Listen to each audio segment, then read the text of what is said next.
2009 roku pracowałem w grupie radiowej Agory i jako operator i montażysta i jako pracownik Agory miałem dostęp do wszystkich artykułów z Gazety Wyborczej. I po prostu pewnego dnia po południu, przeglądając te artykuły, znalazłem artykuł Piotra Smoleńskiego, bodajże Kałuszyn 1939, Żydów 7000, Polaków 3000. I ten artykuł, jak przez niego przeszedłem, to był może nie jak kubeł zimnej wody, ale jak bilet w jedną stronę. Bo nagle z osoby, która była kompletnie niezainteresowana tym tematem, nie będąca w tym temacie, nie znająca w ogóle historii swojego własnego rodzinnego miasteczka, dosłownie z dnia na dzień miałem wewnętrzną potrzebę dowiedzenia się wszystkiego na ten temat.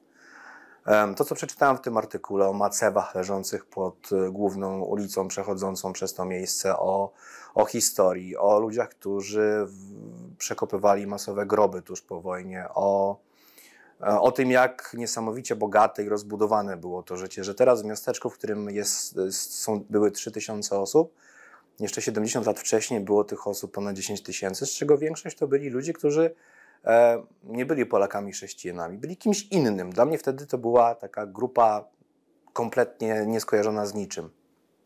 I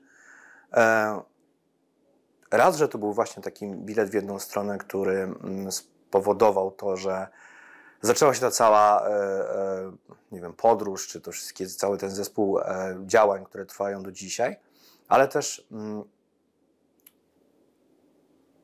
takim wspomnieniem wcześniejszym, które w jakiś sposób zostało wydobyte przez ten artykuł, jest to, że myśmy jako małe dzieciaki chodzili na Kirkut.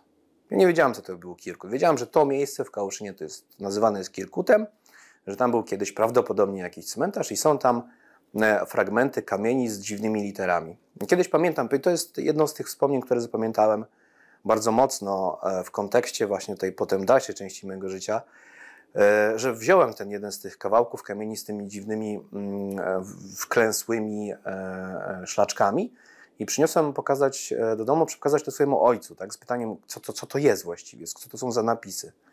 No i pamiętam tę odpowiedź, tyle na ile dziecko mogło wtedy to zapamiętać i ja po tylu latach, że ojciec powiedział, że to była taka grupa ludzi, która tu żyła, ale potem, nie wiem, czy zostali zamordowani, czy wysiedleni, że już ich tutaj po prostu nie ma. Tak? Coś było, jakaś przeszłość i ona nagle zniknęła. Ale wracając do tego artykułu, była niesamowita różnica między tą moją świadomością tej osoby, która tam się wychowywała przez tyle lat, a nagle tym człowiekiem, który dowiedział się w ciągu jednego popołudnia, że jest tak gigantyczna część historii, o której ja nie mam żadnego zielonego pojęcia. Nie wiem nic na ten temat. I to był początek tego zainteresowania. Tylko ja nie wiedziałem, co zrobić. Ja byłem prostym chłopakiem z mojego miasteczka, który nawet nie miał pojęcia, od czego zacząć, jak się za to zabrać, co ja mogę zrobić w tej sytuacji. Moi rodzice nie byli stamtąd. Przeprowadzili się tam dopiero późno po wojnie, więc też nie mieli jakichś takich bezpośrednich relacji czy od swoich rodziców, czy wcześniejszych i też nie było za bardzo kogo zapytać dookoła o to, kim byli ci Żydzi, co tu się działo, jakie miejsce miały tu wydarzenia. Wiedziałem, tak jak podejrzewam większość ludzi w tym wieku, że była II wojna światowa, że był Holokaust, że były obozy koncentracyjne, że były wywózki, ale nie wiedziałem kompletnie nic. I nawet sam fakt tego, że tak mało wiem na temat miejsca, w którym się urodziłem, wychowałem, też był taki dosyć mocno dojmujący. Od tego się właśnie zaczęło. To był ten moment, taki impuls, od którego zaczęła się, nie wiem właśnie co. Czy to próba odnalezienia odpowiedzi, czy jakaś wewnętrzna próba dowiedzenia się i uspokojenia własnej potrzeby, ale do tej pory to jest bardzo mocne uczucie, które w najmniej spodziewanych momentach jakoś wewnętrznie pcha mnie do tego, żeby robić coś cały czas w tematyce żydowskiej, żeby cały czas próbować czegoś nowego, szukać czegoś nowego i faktycznie dosłownie nawet tydzień temu znowu coś, jakieś nowe źródło informacji, nową osobę poznałem, która może mi coś powiedzieć, więc to jest opowieść, która cały czas trwa. Ta historia, która cały czas trwa. Ale nadal mam wrażenie, że jest jeszcze mnóstwo rzeczy do wykopania, wygrzebania, do odkrycia. Okej. I się stało po tym artykule? Skorzystałem z tego, że pracowałem wtedy właśnie tam, gdzie pracowałem. Napisałem do Pawła Smoleńskiego, tak jakby nie do końca zgadzając się z wymową tego artykułu, że jednak wcale nie było tak, że to jest do końca zapomniane, że jednak mieszkańcy Kałuszyna starają się w jakiś sposób pilnować tej pamięci, że jest ta macewa, bo to jest dobra, zacznę od początku. Spotkałem się z Pawłem Smoleńskim. Paweł Smoleński. Spotkałem się z nim i zacząłem się dopytywać, tak, jaka była historia powstania tego artykułu, skąd czerpał informacje. Pamiętam, że zadałem mu pytanie, jak to się stało, że na terenie starego cmentarza żydowskiego w Kałuszynie stoi Urząd Miasta i Gminy, który był tam zbudowany w 50 bodajże 6 czy 7 roku. I jednocześnie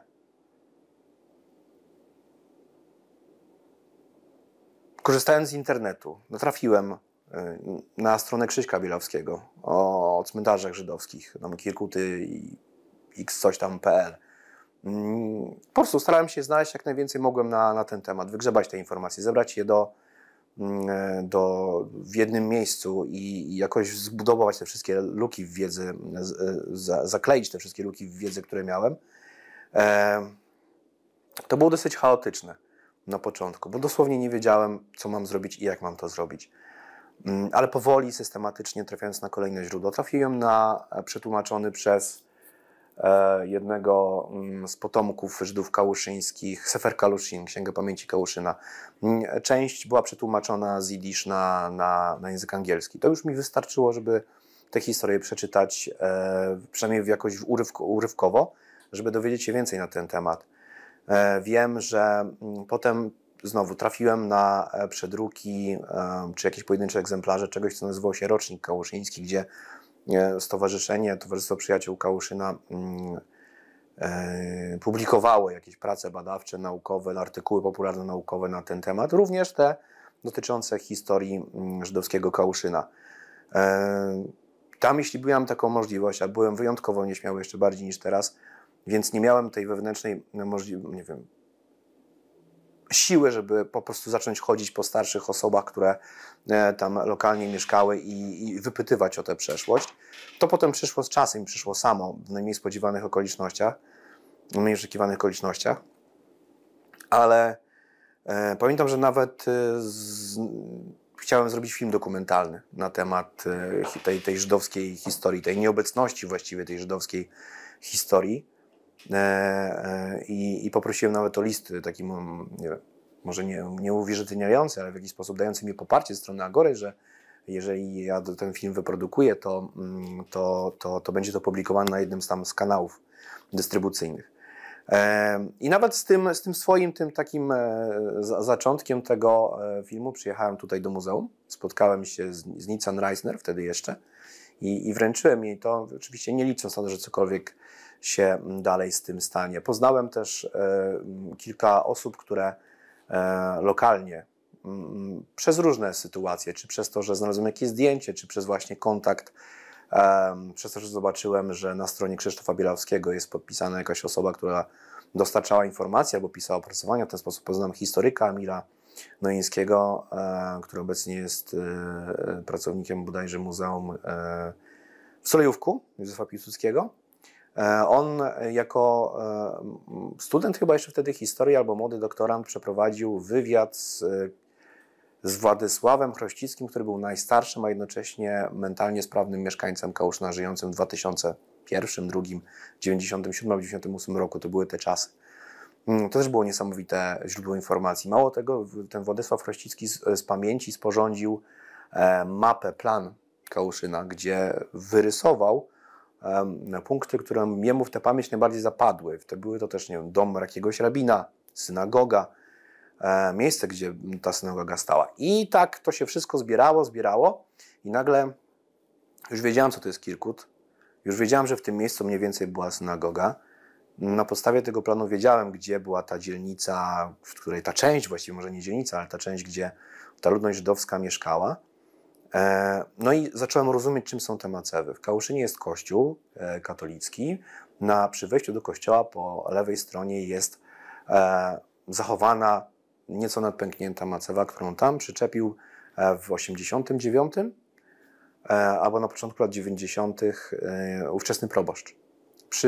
Przynitował ją do tego wejścia do kościoła i dla mnie to był bardzo silny symbol. Dopiero potem, po latach się dowiedziałem, jaka była faktycznie historia za pojawieniem się tej macewy przy wejściu do kościoła, ale sam fakt, że ona tam było bardzo takim mocnym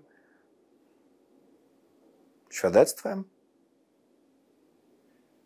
takim znakiem, że ta żydowska przeszłość jest nierozerwalnie związana z historią tego miasteczka. Mało tego, nad tą macewą jest ta właśnie tablica Kałuszyn 1939 Żydów, 7000 Polaków, 3500, która, jak się okazało, była tym przyczynkiem do tytułu tego artykułu Pawła Smoleńskiego, który przeczytałem i od którego się wszystko zaczęło.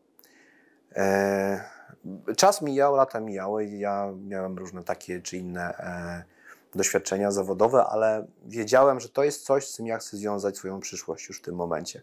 I że na pewno będzie to żydowska przeszłość mojego miasteczka i ta pustka, która po niej została, ta pełna niedopowiedzeń, niewypowiedzianych jakichś historii, nieskończonych historii, które zaczęły się i nie zakończone, zostały przerwane, jest czymś, co ja muszę, nie wiedząc do końca dlaczego. Do tej pory nie wiem dlaczego. Ale wiem, że mam wewnętrzną, ogromną potrzebę, żeby to robić. I był już rok 2013. Wracając kiedyś autobusem albo tramwajem, zobaczyłem na tych ekranikach, na których są z reguły reklamy, że będzie niedługo otwarcie chyba nowej siedziby muzeum. Coś takiego, Muzeum Historii Żydów Polskich. I stwierdziłem, że muszę tam się dostać, muszę tam dostać pracę w tym muzeum. Że to jest najlepsze miejsce dla mnie, które mi po prostu pozwoli na to, żeby tę ścieżkę kontynuować. To trwało bardzo długo, ale się udało. I tak w 2014 roku trafiłem tutaj i to był początek. Nowy początek, kolejny początek kolejnego rozdziału historii, bo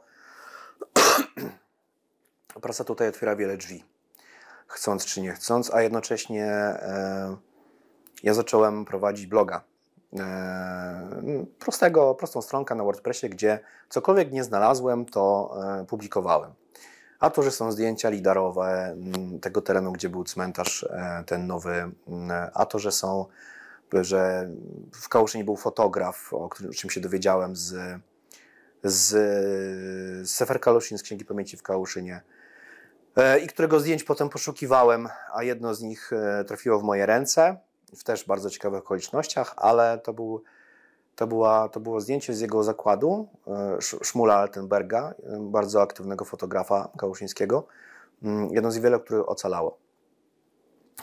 Jest ich kilka, też znalazłem potem ludzi, którzy je mają, przechowują, ale ten blog i jednocześnie moja praca tutaj jako operator i montażysta pojawiałem się gdzieś w wynikach wyszukiwania po prostu. Kałuszyn, Żydzi, to pojawił się mój blog i pojawił się jakiś jeden z konkursów, które organizowaliśmy w Muzeum Filmowych na początku 2014 roku. Napisał do mnie Józef Gelman. Józef Gelman, który jest potomkiem Żydów kałuszyńskich, napisał do mnie zarówno na bloga, jak i tutaj do muzeum, myśląc, że jestem dwiema różnymi osobami. I tak się zaczął nasza relacja, nasz kontakt, która była kompletnie niesamowitym doświadczeniem jest do tej pory. Z wielu różnych powodów i na wielu różnych płaszczyznach. Dalej dowiedziałem się, że jest coś takiego jak Szkoła Dialogu, prowadzona przez organizację Forum Dialogu. Dowiedziałem się, że dyrektor szkoły podstawowej razem z moją byłą nauczycielką plastyki co roku organizują wydarzenie, które nazywa się Miasteczko Dwóch Kultur, gdzie dzieciaki z tej szkoły śpiewają piosenki widisz, śpiewają hatikwę, próbują odtwarzać te zwyczaje, które mniej lub bardziej stereotypowo, ale jednak próbują odtwarzać je na scenie wraz z osobami z Uniwersytetu Trzeciego Wieku. Jest to grupa dosyć aktywna. Co roku jest organizowane to wydarzenie. Dowiedziałem się, że ileś osób na przestrzeni tych lat, od kiedy zacząłem się interesować tą tematyką żydowskiej przyszłości miasteczka, też się nią w takiej czy innej formie interesowało. Okazało się, że teren działki cmentarza, o którym pewnie zaraz będziemy rozmawiać, nie tego, na którym stoi Urząd Miasta i Gminy, ale tego nowego, tak zwanego nowego cmentarza żydowskiego, no, dzięki Józefowi został ujęty w ustawie, tak zwanej ustawie o Fodż, która umożliwiała przejęcie byłego czy po żydowskiego mienia, które wcześniej należało do Żydów, łącznie z nieruchomościami i z działkami przez Fundusz Ochrony Dziedzictwa Żydowskiego. Dowiedziałem się potem, po latach właśnie, potem jak już poznałem Józefa, jak silne były jego wysiłki na rzecz tego, żeby resztki tej przeszłości zachować. Ale nie wiedziałem o tym, że on to w ogóle robi, tak, bo nie miałem z nim żadnego kontaktu. No i okazało się, to też było takim ciekawym, nie wiem, czy zjawiskiem, czy doświadczeniem, że na swój sposób każdy sobie rzepkę skrobał przez jakiś czas, tak, że każdy działał na swoim ograniczonym zakresie zainteresowań, nie wiedząc o tym, że są inne osoby, które ze sobą działają. Szkoła podstawowa wzięła udział w tej akcji, działaniach Szkoły Dialogu. Dzieciaki z tej szkoły prowadziły wywiady ze swoimi rodzicami, ze swoimi dziadkami, ze swoimi pradziadkami nawet, rozmawiając o tej przeszłości. To było małe miasteczko. Tych ludzi było tam bardzo dużo. Część została zamordowana na miejscu, część została wywieziona do Treblinki. Są też historie, które gdzieś w tej społecznej świadomości nadal funkcjonują, a przynajmniej funkcjonowały kilka lat temu, o nie do końca właściwych postawach mieszkańców wobec tej wywózki, wobec Holokaustu, wobec tego, co działo się wtedy z kołszyńskimi Żydami. Gdzieś jeszcze, przynajmniej ja tak to odczuwam, i nie wiem, czy to podziela ktoś inny z tych osób, które mieszkają w Kałuszynie i ta żydowska przeszłość jest im bliska, to podziela, ale mam wrażenie, że gdzieś to jednak jeszcze rezonuje. Jakkolwiek, od kiedy zaczęliśmy działania w Kałuszynie, my w sensie dyrektor szkoły, burmistrz Emil Noiński, Józef Gelman i raz na jakiś czas ja, to jednak takich zachowań wprost, które by mogły być odebrane jako niechętne, wrogie, nigdy czegoś takiego osobiście nie doświadczyłem. Przepraszam, kiedy się właśnie stworzyła ta grupa, kiedy jakby te myśliwki zostały scalone? Myślę, że to był, jak już właśnie Józef zaczął aktywnie pojawiać się na miejscu i projekt upamiętnienia cmentarza zaczął być bardziej materialny niż tylko teoretyczny. To było, myślę, 2014-16 rok, coś koło tego.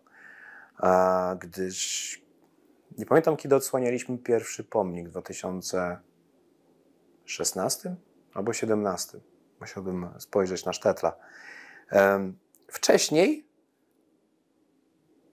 dyrektor szkoły razem z panią Kowalską organizowali te wydarzenia przez 6 albo 7 lat wstecz.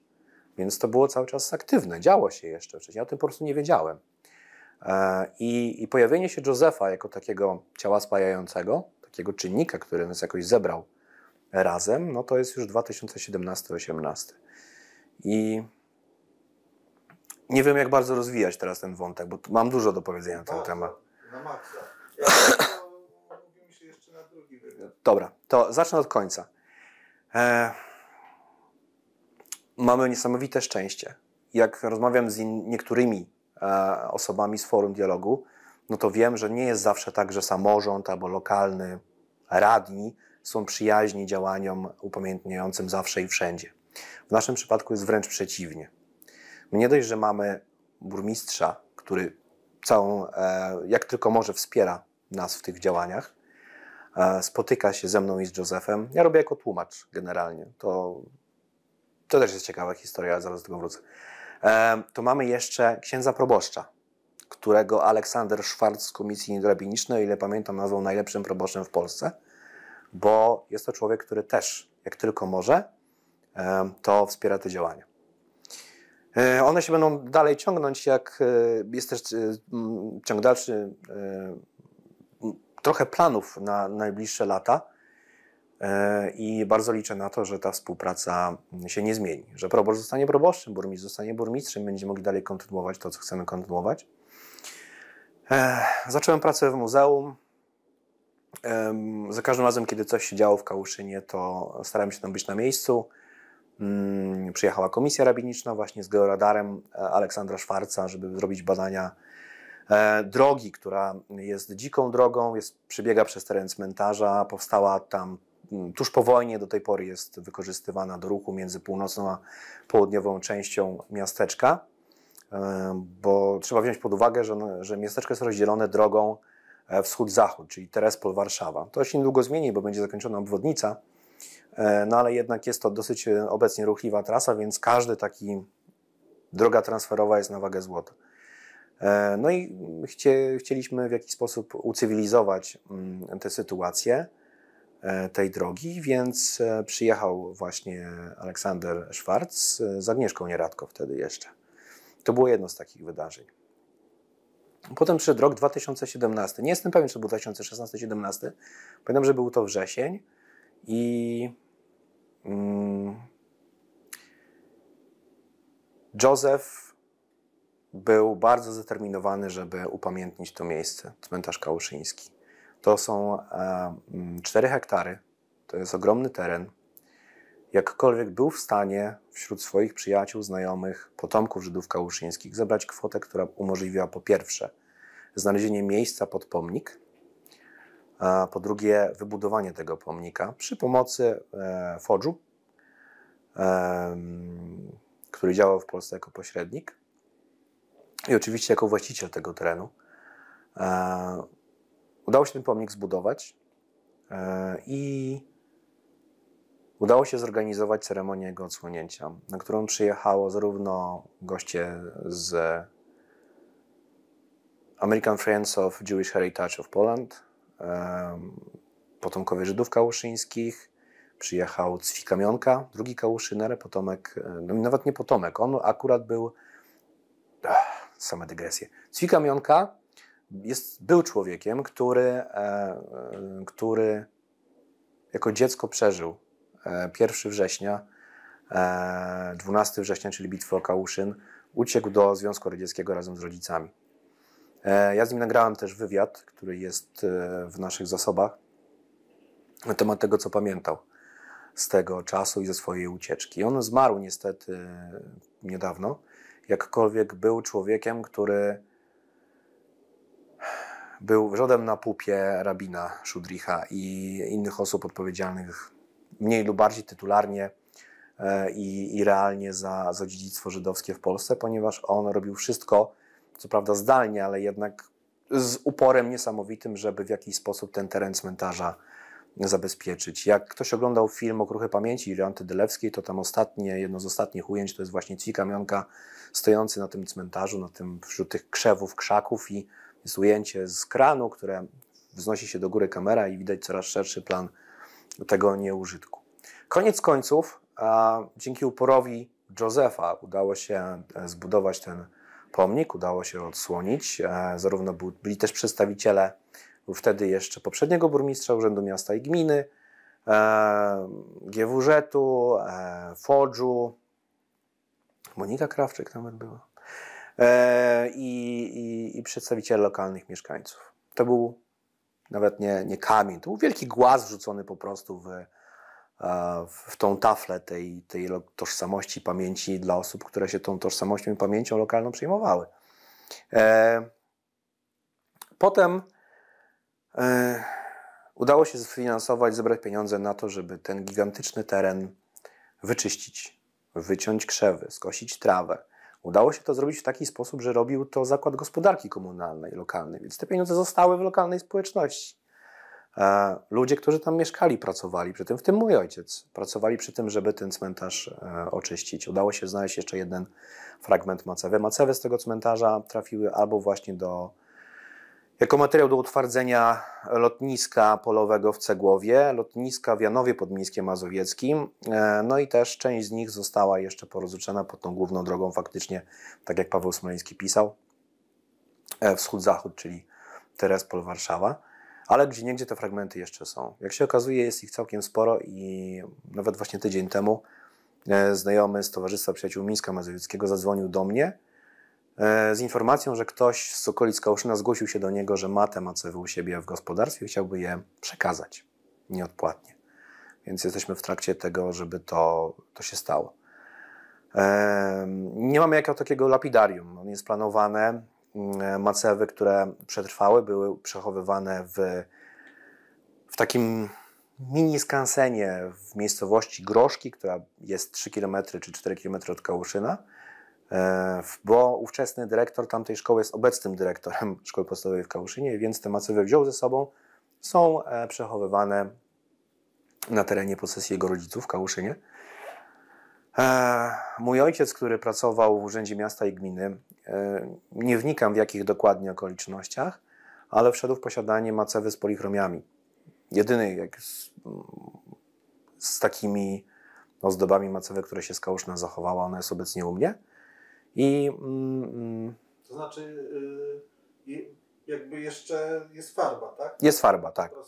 Nie wiem, jak inaczej to nazwać. No, po prostu jest pomalowana. Tak, jest jeszcze farba i to nie w jednym kolorze, tylko w kilku różnych kolorach, w całkiem niezłym kontraście, co jest niesamowite. Po prostu jakkolwiek jest ucięta na dole, więc cała inskrypcja nie mogła zostać odczytana, ale bardzo się cieszę, że ona się znalazł.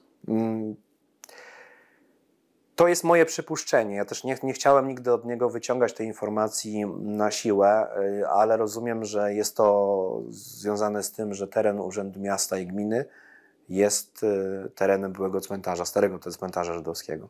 Prawdopodobnie przy którejś z prac na terenie to zostało wykopane, znalezione. Być może ktoś to rozłupał. Jak zwykle z reguły używano tego jako osełek albo innych narzędzi w warsztatach, no i potem ktoś to zostawił w piwnicy tego Urzędu Miasta i Gminy. Tak przynajmniej ojciec powiedział, że tak właśnie było i dowiedziałem się o tym, wziąłem samochód, pojechałem pod urząd, ojciec pomógł mi wpakować to do bagażnika, to gigantyczny kawałek, ponad 50 kg i zawiozłem to do siebie, bo wiedziałem, że to jest coś tak cennego, że to nie może tam zostać, bo zaraz zniknie. Takich znalezisk było mnóstwo, a to u kogoś w domu były fragmenty tory, które były przechowywane i też skąd jest ta tora? No, dziadek znalazł coś tam, skądś tam, gdzieś się pojawiło w historii rodziny, ale jest. Zrobiłem zdjęcie, opublikowałem na wirtualnym sztetlu, też próbowałem tę torę w jakiś sposób. Jeżeli to była tora z dużej synagogi, z wielkiej murowanej synagogi, która została wysadzona w 1942 roku, to by było coś niesamowitego, bo to jest ta tora, przy której ci wszyscy kołuszyńscy Żydzi się modlili. Jeżeli to była tora z jednego z wielu domów modlitwy tam, to też było to niesamowite, bo to jest namacalny kawałek tej żydowskiej historii, których namacalnych kawałków nie zostało prawie wcale. Z takich czy innych powodów to się nie udało. Mam nadzieję, że tora nadal tam jest. Plan, jaki ja mam osobiście, nie chcę mówić za innych, to jest mój osobisty plan, wreszcie się przełamać, spotkać się z księdzem i poprosić go, żeby w trakcie któregoś z nabożeństw niedzielnych zwrócił się do mieszkańców z prośbą o to, jeżeli coś mają, co związane jest z żydowską historią, to jeśli mogą, chcą, mają taką potrzebę, żeby to zdeponowali. Jest taka pokój pamięci, pomieszczenie pamięci, izba pamięci w Kałuszyńskiej Szkole Podstawowej, gdzie również są macewy. Dwie. Też z relatywnie niedawnych, może nie darów, ale po prostu ktoś je przekazał tam, żeby tam je zdeponować, te pamiątki, bo na razie nie mamy lepszego miejsca. Właśnie w tym momencie, w grudniu byłem w Płońsku w Domu Pamięci, który został tam otwarty. który jest poświęcony tylko i wyłącznie żydowskiej części historii miasta Płońska.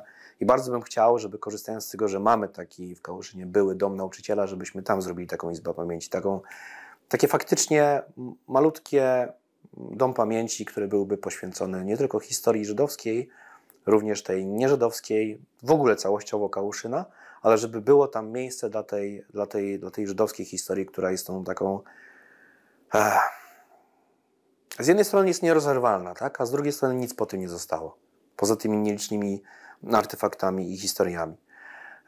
I były te fotografie Szmula Altenberga, który został z całą rodziną wywieziony do Treblinki. Dla mnie to były bardzo wartościowe zdjęcia. Jedno z nich ktoś się po prostu wyrzucił. Ja je znalazłem z tym papierem, na którym był wytłuczony S. Altenberg.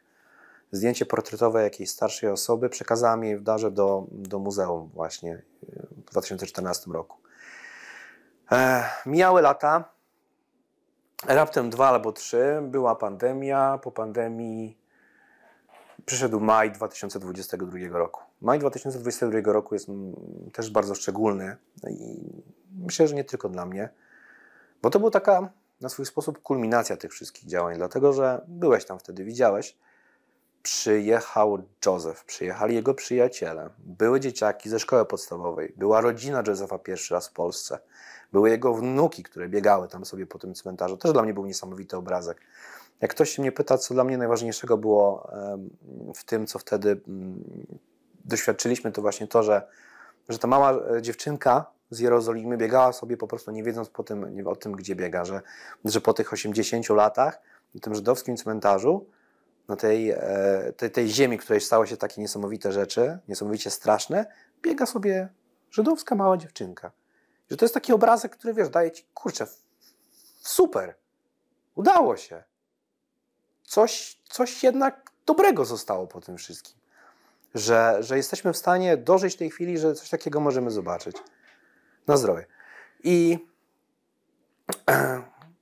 już abstrahując od wystąpień, od oficjeli, dla mnie było ważne to, że jest tam młodzież, dzieciaki z tej 8., 6., 7. klasy ze szkoły podstawowej, że jest Józef, są potomkowie inni Żydów kałuszyńskich, są dzieciaki, moje dzieciaki, Józefa wnuki i jego dzieci i całkiem spora liczba mieszkańców. Dyrektor, nie dyrektor, ale też po prostu ludzie, którzy przyszli popatrzeć i posłuchać. I to też za sprawą uporu Józefa i środków finansowych zgromadzonych wśród tych niepolskich, nie mieszkających tutaj przyjaciół, udało się odsłonić drugą część pomnika, która jest 3-elementową instalacją z nazwiskami wszystkich ofiar żydowskich z Kałuszyna, które udało się ustalić na podstawie listy z Yad Vashem. I to był z jednej strony, mówię, punkt kulminacyjny, z drugiej początek kolejnej historii, bo nagle się okazało, że zaczynają się odzywać kolejne osoby. Przyjechała do Kałuszyna rodzina z Miami.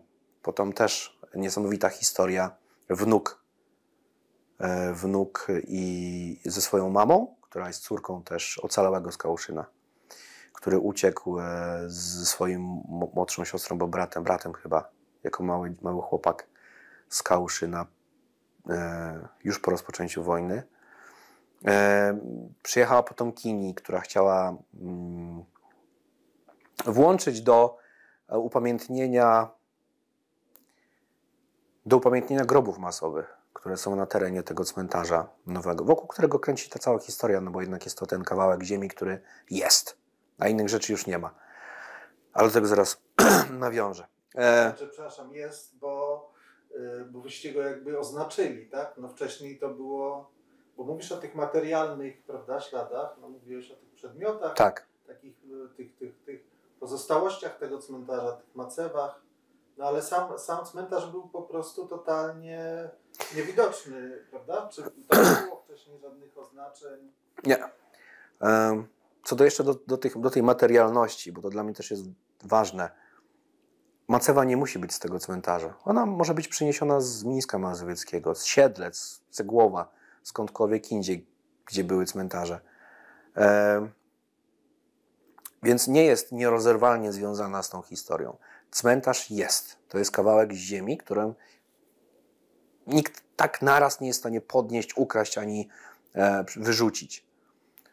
I Fodż stał się w 90 którymś właścicielem tej działki. W związku z czym jest działka prywatna w tym momencie. Należy do jakiejś osobowości prawnej, do jakiejś instytucji, więc jest wyjęta tak jakby z zarządzania przez Urząd Miasta i Gminy.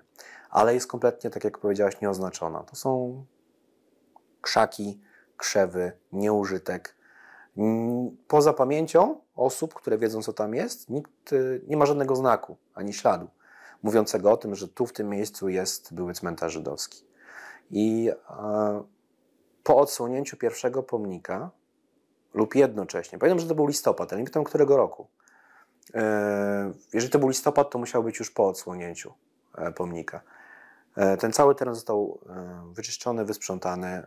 Do tej pory jest to widoczne i do tej pory raz na jakiś czas ta akcja sprzątania jest powtarzana. Mało tego, dzieciaki razem z dyrektorem szkoły podstawowej też się angażują w ten proces, więc wiem, nie zawsze jestem na miejscu, nie zawsze do mnie to dociera od razu, ale po fakcie się dowiaduję, że tu byliśmy, posprzątaliśmy, pozbieraliśmy jakieś tam śmieci, które nam się pojawiły. Okazuje się, że Niemcy robili dokumentację lotniczą, robili zdjęcia lotnicze w 1942 i 1944 roku jeszcze tych terenów, w tym cmentarza. Okazuje się, że na tych zdjęciach, które pozyskała Wiktoria, której nazwiska nie pamiętam, nie miałem bezpośredni kontakt, była na ceremonii. Była na ceremonii, ale potem nie miałem z nią bezpośredniego kontaktu. Dotarła do tych zdjęć, zdjęcia przekazała Komisji Rabinicznej. Komisja rabiniczna zleciła Wydziałowi Geodezji i Kartografii UW przeprowadzenie badań na podstawie tych zdjęć. Na zasadzie korelacji z granicami działek ówczesnymi i z geoportalem, obecnymi granicami działek, a także z samego zakresu fotografii lotniczej, czyli jakie cienie, w którą stronę skierowane, pod jakim kątem, co może wskazywać na wysokość danego czegoś, co jest umieszczone w ziemi, na ziemi albo stoi, jest budynkiem. Okazuje się, że na zdjęciach jest dom przedpogrzebowy, jeszcze wtedy istniejący, w 1942 roku. Jest fragmenty ogrodzenia tego cmentarza. No i okazuje się też, że działki zostały dosyć mocno przesunięte po wojnie na niekorzyść działki tej z cmentarzem. To pewnie będzie miało swój ciąg dalszy w kwestii ucywilizowania tej drogi, która tam biegnie. Czyli co wchodzi w tej chwili na... Prywatny budynek. Prywatny budynek gospodarczy, dosyć duży. No i ta droga, dosyć znacząco. Nikt nie chce zrobić tego, co z reguły jest robione, czyli że stawiamy płot, ogrodzenie, jakąś formę odcięcia od reszty terenu. Tutaj taka jest intencja Józefa, żeby w żaden sposób nie zamykać tego na ludzi, którzy są wokół, na społeczność lokalną, tak żeby to był jednak nadal teren, który jest otwarty. Więc w grę wchodzą symboliczne ustanowienia tych granic.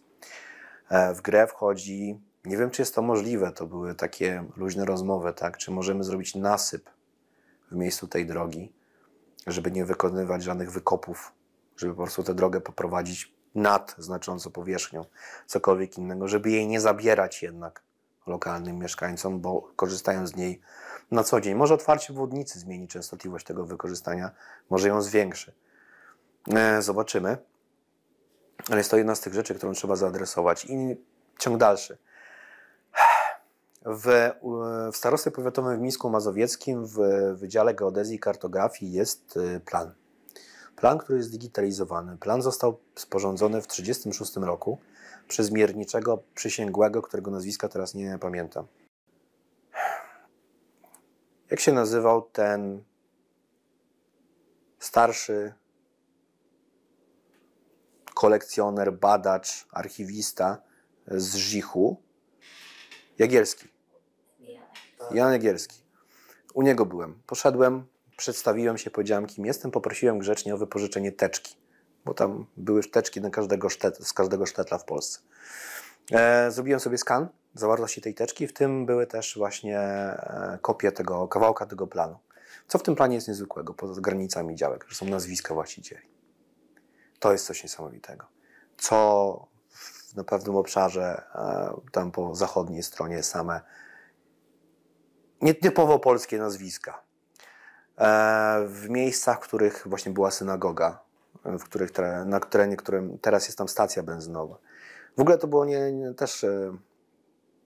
2 razy przyjechaliśmy tam z tą grupą. Józef wziął część osób ze swojej synagogi. Przyjechali tutaj do Polski i w tym miejscu się modlili 2 razy. To było niesamowite, zwłaszcza, to jest kolejna historia, ale to może za chwilę powiem. W tym miejscu ta synagoga stała. Ten plan jest zdigitalizowany, on jest niezwykłym świadectwem tej przeszłości. Z 2 różnych powodów. I znów, nie szukam, znaczy mam wrażenie, mam nadzieję, że nie szukam sensacji na siłę, no ale gdybym mieszkał w miejscu, gdzie na planie sprzed 80 lat jest dokładnie napisane, kto był właścicielem tego miejsca, to też bym się czuł nieswojo raczej, wiedząc, co się stało z tą osobą. Ale rozpędzimy się za daleko, zaraz do tego wrócę. Cmentarz żydowski, zdjęcia lotnicze, widać na nich miejsca, widać prostokąty, gdzie ziemia jest w zupełnie innym kolorze. Więc poza tym, że wyszło, gdzie była dom przedpogrzebowy, gdzie były resztki ogrodzenia cmentarza, gdzie groby były, a gdzie ich nie było, to jeszcze właśnie widać na tych zdjęciach, gdzie były miejsca pochówku zbiorowego. Szacunki są różne, od 700 do 2000 osób Żydów kałuszyńskich zostało tam zamordowanych. Tych historii jest mnóstwo, można je sobie czytać, jeżeli ktoś ma taką potrzebę, na temat tego, jak ta likwidacja wyglądała. Bo to nie tylko było stworzenie getta, zamknięcie getta, minimalizowanie obszaru getta, po czym pieszy marsz do Mrozów, bo tam była stacja kolejowa i wysyłka do Treblinki. To było też mordy na miejscu. I to nie na zasadzie takiej, że jest 22 lipca 1942 i wszyscy naraz. Nie, to było systematyczne z tych źródeł, które się zachowały, nie tylko polskich i nie tylko żydowskich. Na tym planie widać, jak było to rozbudowane i bogate. Tu były młyny, tu były garbarnie, tu były domy modlitwy, tu były dom rabina, mnóstwo zakładów przemysłowych, fabryka Tałesów, z czego Kałuszyn był znany. To wszystko gdzie się nie kopnie, coś wychodzi. Dosłownie. Ale gdybyś nałożył te plany, to znaczy ten plan właśnie, o którym mówisz, i współczesny, to gdzieś jakby czy zachodzi jakieś, no wiesz, widać jakieś podobieństwo, czy to jest wszystko całkowicie jakby już to są zupełnie inne przestrzenie? Niektóre ulice zostały, łącznie z nazwami, te większe. Mniejsze uliczki albo zmieniły swój bieg w jakiś kilkunastometrowy sposób, albo ich w ogóle już nie ma. Zwłaszcza w tej najbardziej gęstej części. Tam była drewniana zabudowa. Blisko siebie bardzo i te uliczki też były dosyć niedaleko. Niezbyt oddalone od siebie wzajem. Piwna, Gęsia, Zielona, na terenie, który teraz jest Dom Kultury. Więc ten główny układ został zachowany. Te najgrubsze, najbardziej znaczące ulice. Te mniejsze zostały już zabudowane teraz. Natomiast no, dokładnie widać, to była synagoga, jest teraz stacja benzynowa. To był dom tej osoby, teraz jest dom tej osoby. Coś niesamowitego, naprawdę po prostu. 70 arkuszy. Długo się zastanawiałem, co z tym zrobić. Kolejna historia. Jeszcze, przepraszam, mogę dopytać. No bo to jest, dla mnie to jest interesujące też właśnie z punktu widzenia znaczenia tego cmentarza, tak? No bo tak jak rozmawiamy o tym, że cmentarz jest jakby takim jedynym materialnym, rzeczywistym świadkiem, jakby świadectwem tego życia żydowskiego, dlatego pytam się o te plany, tak? Czy ten współczesny Kałuszyn w warstwie, no nie wiem, też architektonicznej, na ile są jakieś ostańce, bo też pytam pod tym kątem, czy jest szansa, żeby w Kałuszynie, no nie wiem, gdzieś mówić o tym, że to też jest miasto, no nie wiem jak to nazwać, czy żydowskie, czy pożydowskie właśnie, czy są inne miejsca, w których można by mówić o historii tych Żydów Kałuszyna oprócz jakby cmentarza. Czy coś takiego widzisz? W Tkance, w tej malutkiej części, która jest położona wzdłuż głównej ulicy, zostało kilka kamienic sprzed II wojny światowej. Został jeden budynek, który był wcześniej magistratem. Została straż pożarna, urząd pocztowy, ale to wszystko zostało w tej części, która była częścią tak zwaną polską. Tam w większości mieszkali Polacy. Nie tylko, ale w większości. Więc do niedawna, 3 lata temu, 4 lata temu, były jeszcze ruiny Mykwy. Ruiny Mykwy, które zostały po wojnie zamienione w dom socjalny, społeczny, dla kilku rodzin. Była tam przez jakiś czas restauracja, potem była łaźnia miejska, nawet funkcjonowała po wojnie przez jakiś czas. Wiadomo, że bez Żydów. No i potem to popadło kompletnie w ruinę.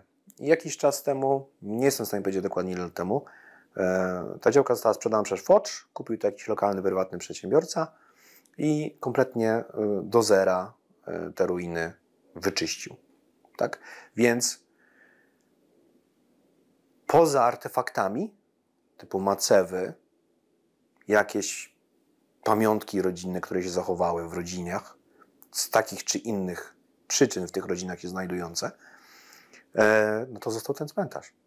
I w tym momencie, jeśli ktoś przyjeżdża i szuka namacalnego świadectwa obecności Żydów, to są te tablice napisane z widzisz, z nazwiskami ofiar Holokaustu z Kałuszyna. Ale to nie są nazwiska, nie wiadomo, nie ma listy, prawda, osób, które są na tym cmentarzu. Nie, to jest lista z Yad Vashem. Więc to mogły być osoby, które tam zostały zamordowane. A jeżeli pytasz o pochówki, które były jeszcze sprzed wojny, to nie ma listy. Są pojedyncze przypadki właśnie tych macew, gdzie jeszcze widać nazwisko, imię i nazwisko. Bo no, pytam się o to wszystko też, tak jak sobie myślę o tym, no nie wiem, tutaj jesteśmy w Muzeum Polin, na Muranowie, to jest taka Ground Zero, tak? Jakby nie zostało de facto nic. I potem, no nie wiem, przyjeżdżają wycieczki, przyjeżdżają potomkowie, czy nawet mieszkańcy i mówią, że tutaj coś było, tak? A mamy, nie wiem, przykład Tykocina, gdzie ta tkanka pozostała, tak? I można mówić, o, tu mieszkał mój tam ojciec tam, albo ktoś tam.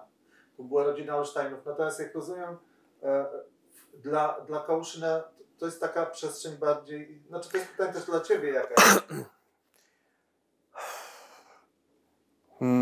Zacznę od początku Twojej odpowiedzi. Nie mogę się z tym zgodzić, że na Muranowie nic nie ma. Jeżeli pójdziesz na ulicę Twardą, to pomiędzy tym nowym wieżowcem a liceum, jak idziesz do gminy żydowskiej, to jak spojrzysz w lewo, między pośrodku ogrodzenia tego liceum, jeśli ono nadal jest, bo dawno tam nie byłem, jest takie dosyć duże drzewo.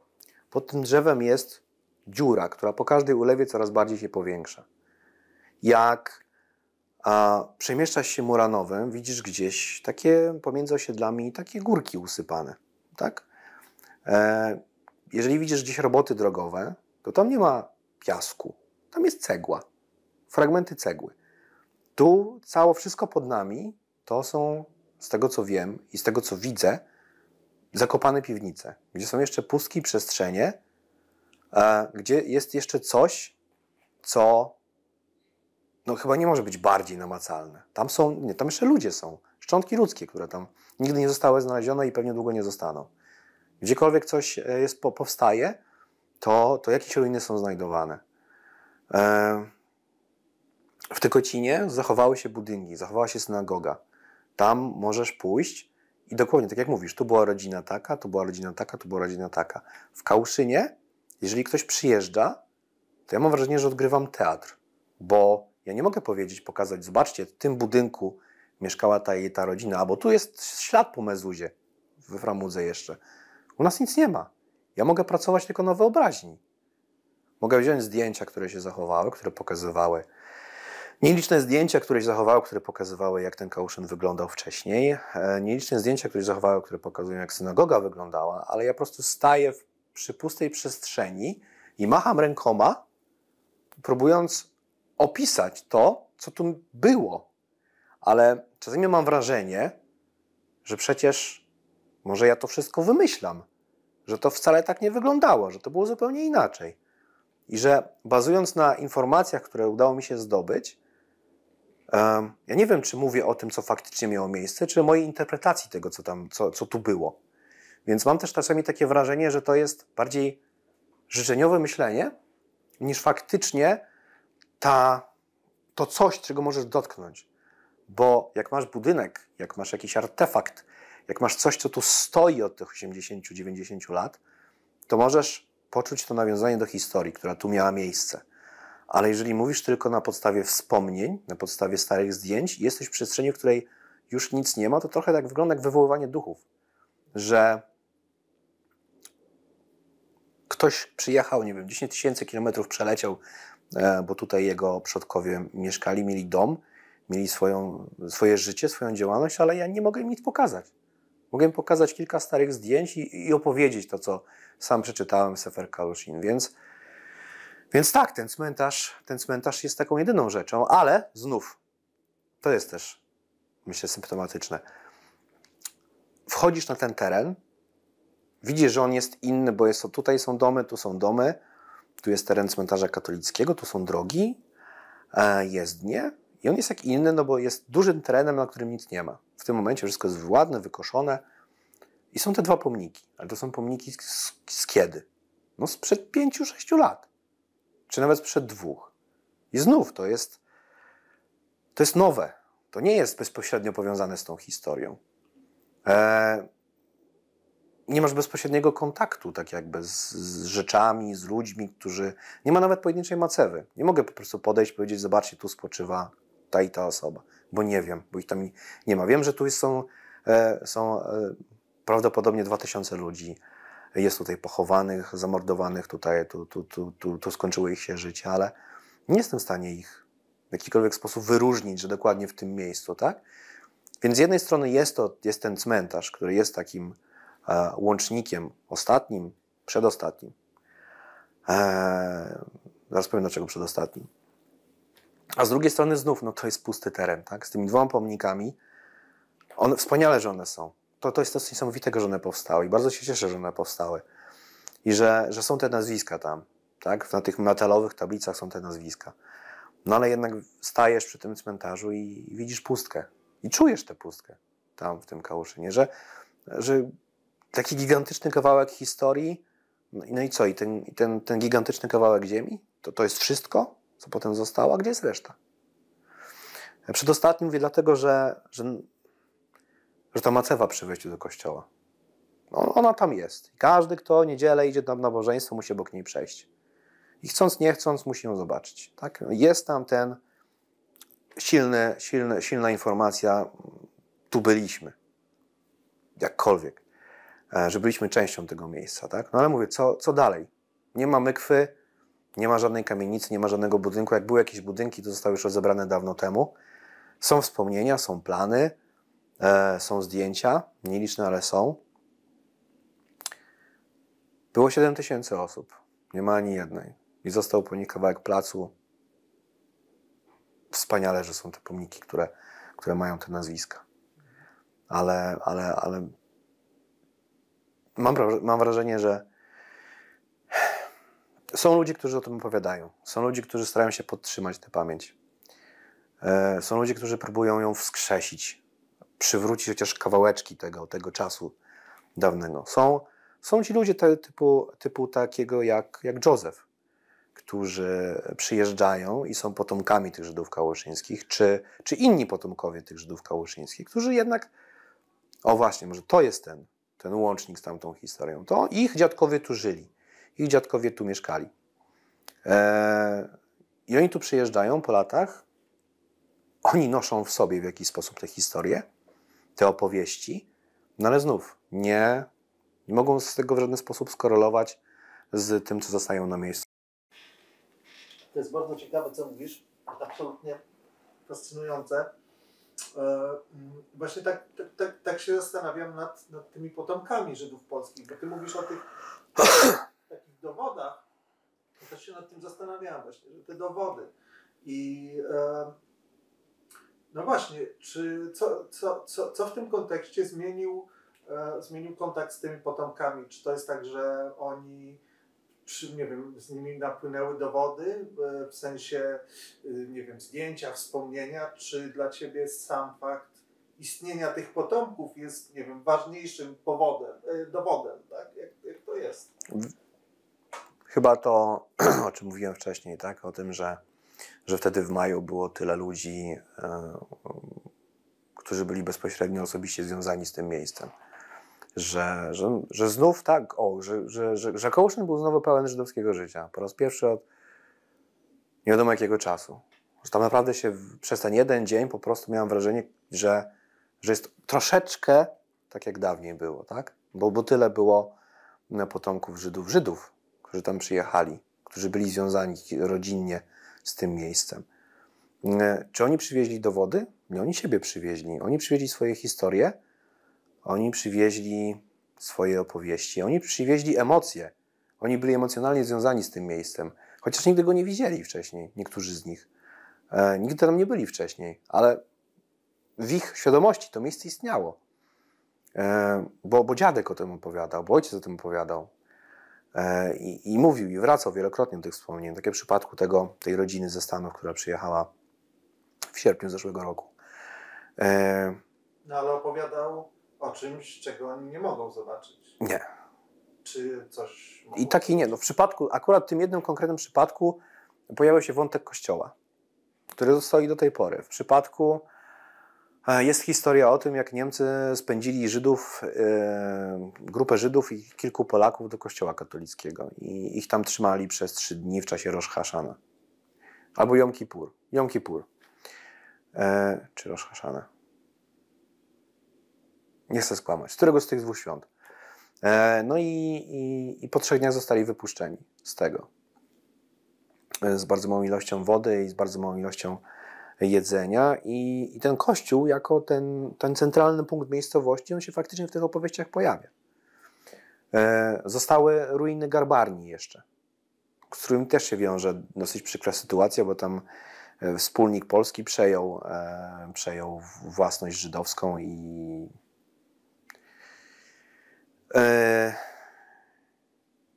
no i ta rodzina żydowska też skończyła w obozie.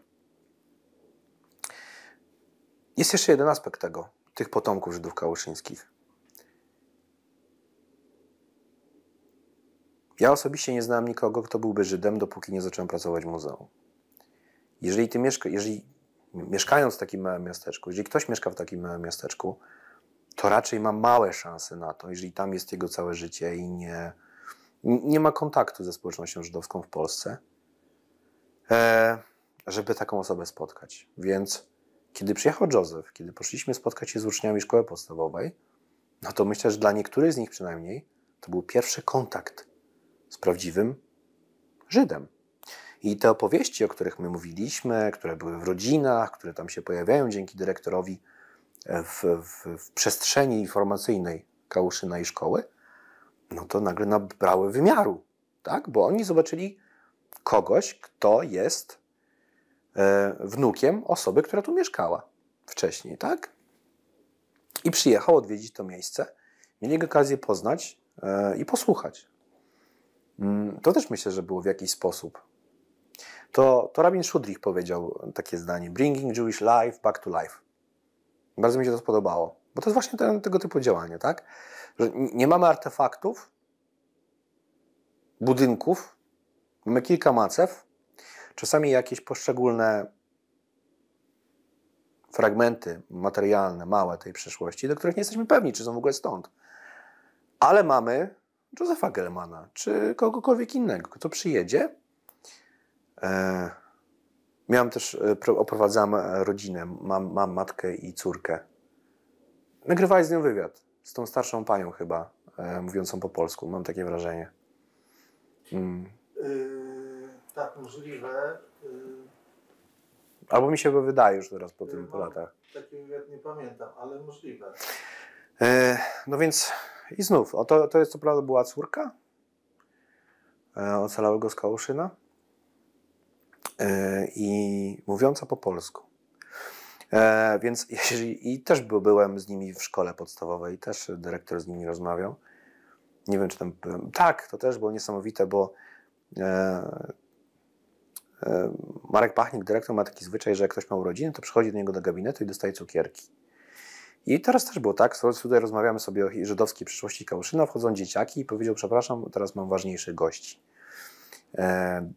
Do nas, że te dzieci są tymi ważniejszymi gośćmi. I to też było takie, mówimy o historii, mówimy o przyszłości, mówimy o sztetlu, no ale jednak tutaj mamy obecny czas, obecną sytuację, obecnie żyjących potomków Żydów, którzy tu mieszkali. Gdyby historia potoczyła się inaczej, to prawdopodobnie urodziliby się, no, to za duża paralela, ale tutaj. Podczas jednego z wydarzeń tych Miasteczko Dwóch Kultur Marek powiedział, jak Józef był na widowni, że gdyby się inaczej potoczyła historia, to może byliby przyjaciółmi, tak jak są teraz. Bo mają bardzo dobry kontakt ze sobą, pomimo tego, że nie rozmawiają w tym samym języku. A porozumiewają się przez ciebie. Tak. To jest jakaś... Też mi się czasami zastanawiam, przecież gdybym ja nie znał języka angielskiego, to żadna z tych rzeczy by się nie wydarzyła. Tak sobie zdałem sprawę, tak? Że nie byłbym w stanie nawiązać kontaktu. Wtedy jeszcze tłumacze automatycznie nie były na tyle rozbudowane, żebym mógł to zrobić tak sprawnie i w ten sposób. I to też jest ciekawe, tak? No bo ja jestem w tym miejscu, w którym jestem, bo akurat miałem takie szczęście, że kilka czynników się razem ze sobą złożyło. No ale gdyby którykolwiek z moich kolegów, czy Emil Noiński, czy Marek Pachnik, dyrektor, czy ktokolwiek inny, byli w tym położeniu, jakim ja jestem, mając te zdolności, umiejętności, no to przecież mogli być dokładnie w takim samym miejscu, w jakim ja jestem. I to oni byliby tym łącznikiem, a nie ja. Więc wiesz, to też było taki ślepej kurze ziarno się trafiło, że akurat ja miałem szansę, żeby być tą osobą, która nawiązała kontakt z tymi potomkami Żydów kałuszyńskich, tak? Bo mówię językiem, którym oni mówią. Znaczy, no to jest świetne, nie wiem, czy świetne położenie, bardzo ciekawe. No to masz po prostu, jesteś taki wgląd najlepszy myślę, jakby w to spotkanie, tak? I mógłbyś o tym opowiedzieć, to znaczy jakie wyobrażenia oni mieli, jakie to spotkanie, jakie były przeszkody, a jakie, nie wiem, radości.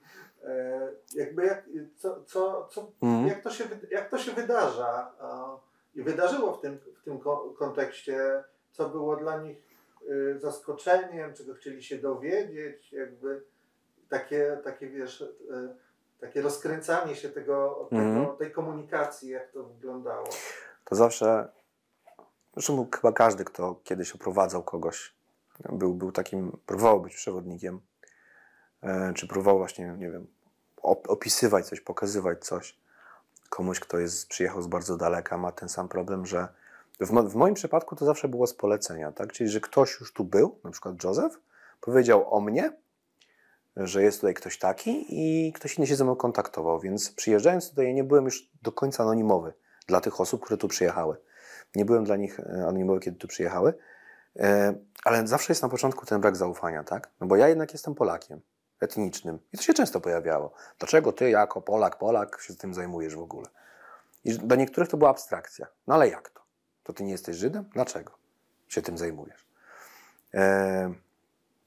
No i początkowy brak zaufania, zwłaszcza w przypadku starszych osób, ale nie wiem, może mają po prostu szczęście, tak? Prawdopodobnie tak właśnie było, że bardzo szybko ten kontakt, zwłaszcza ze starszymi osobami, byłem w stanie nawiązać. I byłem bardzo zainteresowany tym, co oni mają do powiedzenia, bo to była szansa, żeby zdobyć jakąś nową informację. I tych takich osób, które przyjeżdżały, chciały poznać tę historię, było kilkanaście i każda z nich, nie pamiętam wszystkich, więc będę mówił o tych, których pamiętam, miała jakieś miejsce, o którym ktoś opowiadał i chciał je zobaczyć. Tak? I kiedy ten pierwszy ładunek emocjonalny związany z tym przyjazdem do tego miejsca ten taki pierwszy oddech został wzięty, no to potem zaczęły być pytania, tak? Na przykład, a dlaczego Polacy tak się nie lubili z Żydami? Albo dlaczego, nie wiem, ich denuncjowali? Albo jak to jest z tym faktycznie z antysemityzmem w Polsce? Albo jakie tu były relacje między Polakami a Żydami? Jakkolwiek z reguły to były bardziej osobiste kwestie, tak? Mój dziadek opowiadał o tym kościele i że przeskakiwał przez jego płot tutaj z tyłu, za tym budynkiem, tak? Albo, że tutaj moja babcia zakopała słoik ze złotem w tym miejscu, nad rzeką, bo to była rzeczka Witówka i tam na brzegu właśnie to jedna z tych osób, które przyjechały. Niesamowita babka. Nie wiem, po 70 lat taka, wiesz, bardzo sprężysta, żywa i z poczuciem humoru. Nie spotkałem się nigdy z czymś negatywnym. To były z reguły właśnie pytania na zasadzie takiej ciekawości historycznej. Co tu było, co tu się działo, jak to się działo, jak to jest, że teraz ci ludzie mieszkają na terenach, gdzie wcześniej były żydowskie rodziny.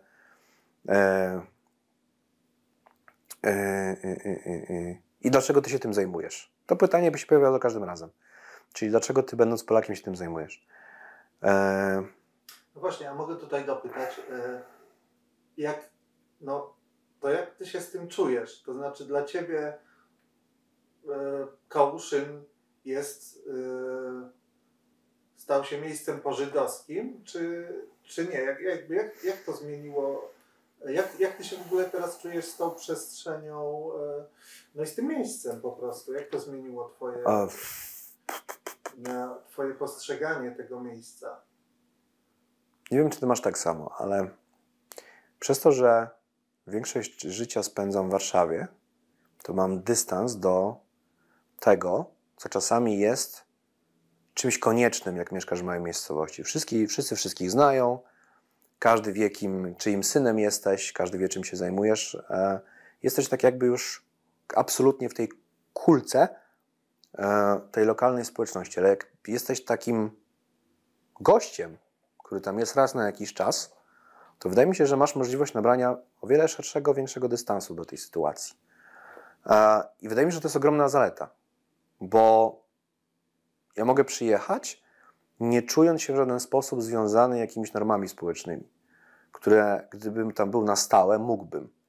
Więc wydaje mi się, że też jestem trochę w uprzywilejowanej pozycji, bo mogę sobie pozwolić na więcej. Mam takie wrażenie, niż gdybym tam był na stałe. I wracając do twojego pytania,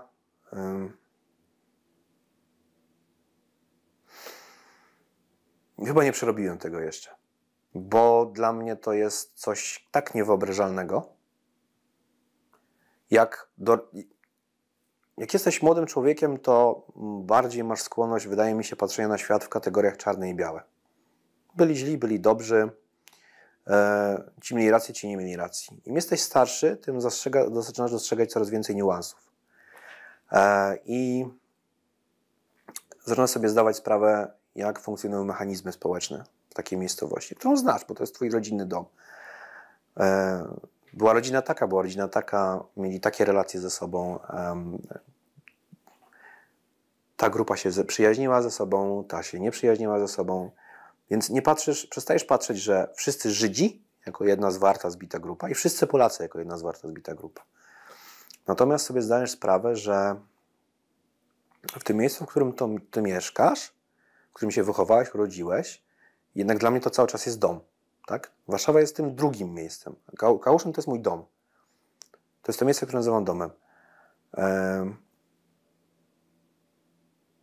Widziałeś taki wyimek, będąc młodym człowiekiem, powiedzmy. Taki. Pokazuję rękoma na zasadzie rozmiarów. A teraz wiesz, że to było tak. I nie jestem w stanie tego racjonalnie wytłumaczyć. Po prostu wiem, że to tak, to szerokie tak, to jest coś, co ja muszę poznać. Bo ja muszę wiedzieć, co tam się faktycznie działo. Bo mnie strasznie gryzie to, że teraz mamy taki... No jest Kałuszyn z 2024 roku, który jest zupełnie innym Kałuszynem, co jest oczywiste w sumie, bo minęło tyle lat, ale jest innym Kałuszynem w ogóle kompletnie, porównując z tym, co było w 1939 roku. I pytałeś, czy to zmieniło moje spojrzenie na to miasteczko. Ciężko mi odpowiedzieć na to pytanie. Znaczy też się pytam, bo wydaje mi się, że to jest tak, no, że w pewnym momencie odkrywasz, no ja też tak miałem, w pewnym momencie odkrywasz, że to, że przyjeżdżają ludzie, zwłaszcza najczęściej z zagranicy, też potomkowie Żydów, i mówią, Boże, jakie to puste, jakie to miejsce jest puste. I to wynika z różnych względów. Jest puste, bo nie ma Żydów, ale jest puste dlatego, że małe miasteczka w Polsce po godzinie 16 są generalnie puste i nikogo nie ma, no bo po co miałby być? Natomiast w pewnym momencie, i tam rzeczywiście wychowujesz się, znasz to miejsce, ale w pewnym momencie rozumiesz, to dotyczy tak samo mieszkańców Warszawy, Uranowa i tak dalej. W pewnym momencie dociera do ciebie, że to jest przestrzeń taka potraumatyczna tak naprawdę, że to przecież to, co tu się stało, to zostało wszystko zmiecione i tak jak ty mówiłeś na początku, tak tutaj 10 000 mieszkańców, 3 000, ale że jakby jak sobie z tym można radzić emocjonalnie. Znaczy, może nie powinienem tego mówić, bo to jest takie sugerujące, ale dla mnie absolutnie kontakt z potomkami było czymś, co było takim, no, pozwoliło tak to przekroczyć, to patrzenie absolutnie na tą przestrzeń jako przestrzeń, no właśnie zagłady tak naprawdę. Tak? No właśnie to jest to, co ty chyba mówiłeś, że ty sobie tego... Ale masz na myśli to, że kiedy poznałeś tych potomków osobiście, to zacząłeś inaczej patrzeć na samo zjawisko zagłady? Znaczy na tą same wydarzenia? Znaczy na tą przestrzeń, tak? W pewnym momencie przez to, że zacząłem, nie wiem, tak, zajmować się tematyką żydowską, no to zacząłem widzieć, jak bardzo dotarło do mnie po prostu, że to miasto, mówimy o Tykocinie, jest po prostu, no, to jest, coś jest nie tak, że to jest przestrzeń po prostu, w której wydarzyło się coś złego i została pustka po tym, tak? I jakby, no to jest ta świadomość, tak? No, bo wiesz coraz więcej o tych mieszkańcach i można, myślę, w tym zostać. Znaczy to jest trudne, no. Pytanie, co w tym może pomóc? Mi pomogło to, że tak jak tu wspominałeś też o tych potencjalnych, tak, sąsiadach, że ja poznałem ludzi, którzy... No poznałem znowu Żydów tykocińskich, że oni jednak są, tak, po prostu. I to jest jakby coś pozytywnego, tak? W lipcu byliśmy całą rodziną u Józefa w Jerozolimie. I dosłownie mogę powiedzieć, że przez tydzień staliśmy się częścią żydowskiej rodziny. Byliśmy w synagodze. Byliśmy na szabasowej kolacji. Byliśmy naprawdę, dosłownie robiliśmy to, co oni. Czuliśmy się jak część rodziny. I może gdyby ta relacja była inna, to bym patrzył na to w inny sposób, ale ponieważ mamy zarówno tak dobry kontakt z Józefem, z jego żoną, z jego dziećmi, a nasze dzieci z jego wnukami, no to dla mnie to jest tak po tylu latach ja rozmawiam z kimś i mam tak bliską relację z kimś, kogo tu nie powinno być w ogóle. Bo według planów ludzi, którzy przyłożyli rękę do tego, że w Kałuszynie jest taka pustka, tego człowieka nie powinno być. On nie powinien przeżyć w ogóle. I nie powinien się nigdy urodzić. Ale się urodził. I przyjeżdża do Kałuszyna, a ja przyjeżdżam do niego. I mamy ze sobą bardzo bliską relację. Czyli jest to ciążące odium tych morderstw, które tam miały miejsce w Kałuszynie. Z rąk takich czy innych ludzi.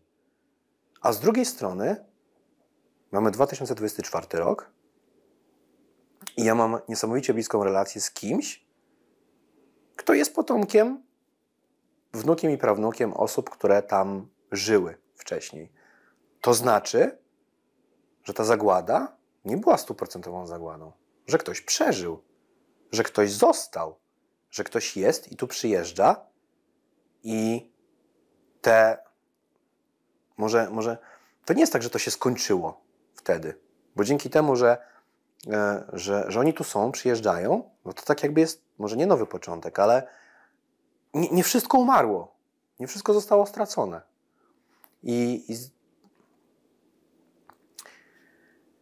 Słyszałem od różnych ludzi bardzo ciężkie historie na temat tego, co działo się w trakcie II wojny światowej w Kałuszynie.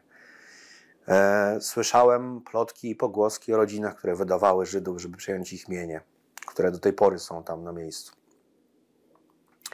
Tylko że to już, wydaje mi się, jest płaszczyzna o wiele wyżej niż Kałuszyn, bo to już zaczynasz myśleć o w ogóle ludzkości, człowieczeństwie, o tym, że niezależnie czy to był Kałuszyn, czy Mińsk, czy jakakolwiek, czy Tykocin, to nie zmierzysz się z tym, nie przeskoczysz tego, że okrucieństwo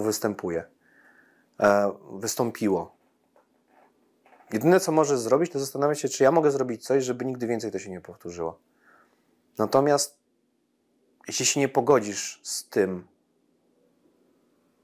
że to miało miejsce, że ci ludzie zostali zniszczeni, zamordowani, że było miasto i go nie ma i teraz jest zupełnie, niby to samo, ale zupełnie nowe, to cię będzie gryźć, zjadać od środka, bo ci nigdy nie da spokoju. Ta świadomość tego, że tego już nie ma, że te życie zostało przerwane, że tam na cmentarzu, w tych grobach leżą ludzie, którzy mieli plany, marzenia, że tam leżą dzieci w wieku twoich dzieci i ty nic z tym nie możesz zrobić. Nic z tym, że oni tam są już. Ale możesz zrobić coś z tym, żebyśmy o nich nie zapomnieli i możesz zrobić coś z tym, żeby ci, którzy są potomkami ludzi, którzy tu mieszkali, nie tylko w Kałuszynie, w każdej innej miejscowości, gdzie ta społeczność była. Oni żyją, przeżyli, ich przodkowie, rodzice, dziadkowie przeżyli. Oni są tutaj, przyjeżdżają tutaj, kontynuują tę historię. Tak? Czyli to ona się nie zakończyła wtedy. Ona ma ciąg dalszy. To nie jest tak, że wszystko zostało stracone właśnie. Jest ten ciąg dalszy. I dzięki temu, i znów, też zaraz do tego wrócę, miałem szczęście, miałem bardzo dużo szczęścia, że poznałem Józefa i że relacja między nami jest taka, jaka jest. Wydaje mi się, że to też dzięki temu mam ten spokój w środku, tak, że zdaję sobie sprawę z tego, co nam się stało. Za każdym razem, kiedy przechodzę obok cmentarza, kiedy jestem na cmentarzu, to sobie zdaję sprawę z tego, co nam się stało. Tylko to jestem ja. Ja nie wskrzeszę tych ludzi, nie mogę im pomóc, nie mogę w żaden sposób zmienić przeszłości, ale mogę zmienić teraźniejszość i przyszłość. I mogę dołożyć swoją małą cegiełkę do tego, żeby właśnie dzieciaki Józefa Gelmana, myśląc o Polsce, myślały o mnie i mojej rodzinie, a nie o tym, co tu się stało w czasie II wojny światowej. Bo tak teraz sobie myślę, że może po prostu, jakkolwiek to zabrzmi górnolotnie, ale że tak naprawdę łatwiej jest z tym się uporać właśnie razem, tak? Tak. Po prostu. Też tak samo łatwiej jest się uporać też, znaczy nie ostatecznie, jakby nie definitywnie, ale jednak z tymi trudnymi sprawami w ogóle nawet myśleć o tym, tak? Czy rozmawiać w jakiś sposób. I myślę, że prawdopodobnie, myślę, że dla potomków też tak, chyba tak jest też w jakimś sensie, tak. Bo dla mnie interesujące też jest no właśnie to, bo ja też tak miałem, że ja ich nie znałem potomków Żydów, a w pewnym momencie oni się pojawili. Ja w ogóle to po prostu to było zaskoczenie i na ile to jest takie, mi się wydaje bardzo ciekawy ten taki element właśnie wzajemnego zaskoczenia. Czy to w waszym przypadku też tak jakoś było? Wzajemnego zaskoczenia, ale czym? No nie, nastawieniem, postawą czy obecnością? Postawą i obecnością. Ja się czułem, jakbym, wiesz, dostał prezentem Świętego Mikołaja. Czekałem na to po prostu. Mi to było bardzo potrzebne. I mam nadzieję, że po drugiej stronie było podobnie, ale to jest świetny temat na rozmowę z Józefem, jak przyjedzie teraz niedługo. Ja się bardzo ucieszyłem z tego. Wiesz, bo byłem sobie w tej takiej bańce informacyjnej, zbierałem te informacje, staram się coś tam robić, ale Tu się pojawia ktoś, kto jest po prostu wyrazem tego wszystkiego i jest bardzo fajnym człowiekiem. I nie wiem, czy on był zaskoczony tą obecnością. Ja w sumie tak jakbym długo na coś czekałem i to się wreszcie stało. Tak bardziej na to patrzę.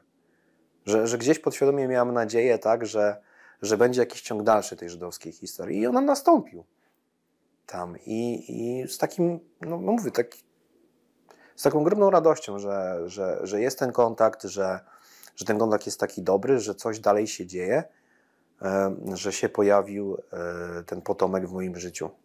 No bo jakbym się nie starał, to nie odbiegnę od tego egocentrycznego patrzenia na tę sytuację, bo patrzę przez pryzmat swoich doświadczeń, swoich emocji i swoich potrzeb i swojego spojrzenia na swoje życie, również w kontekście żydowskiej przyszłości mojego miasteczka. Więc nie jestem w stanie wyjść tak jakby obiektywnie spojrzeć na tę sytuację.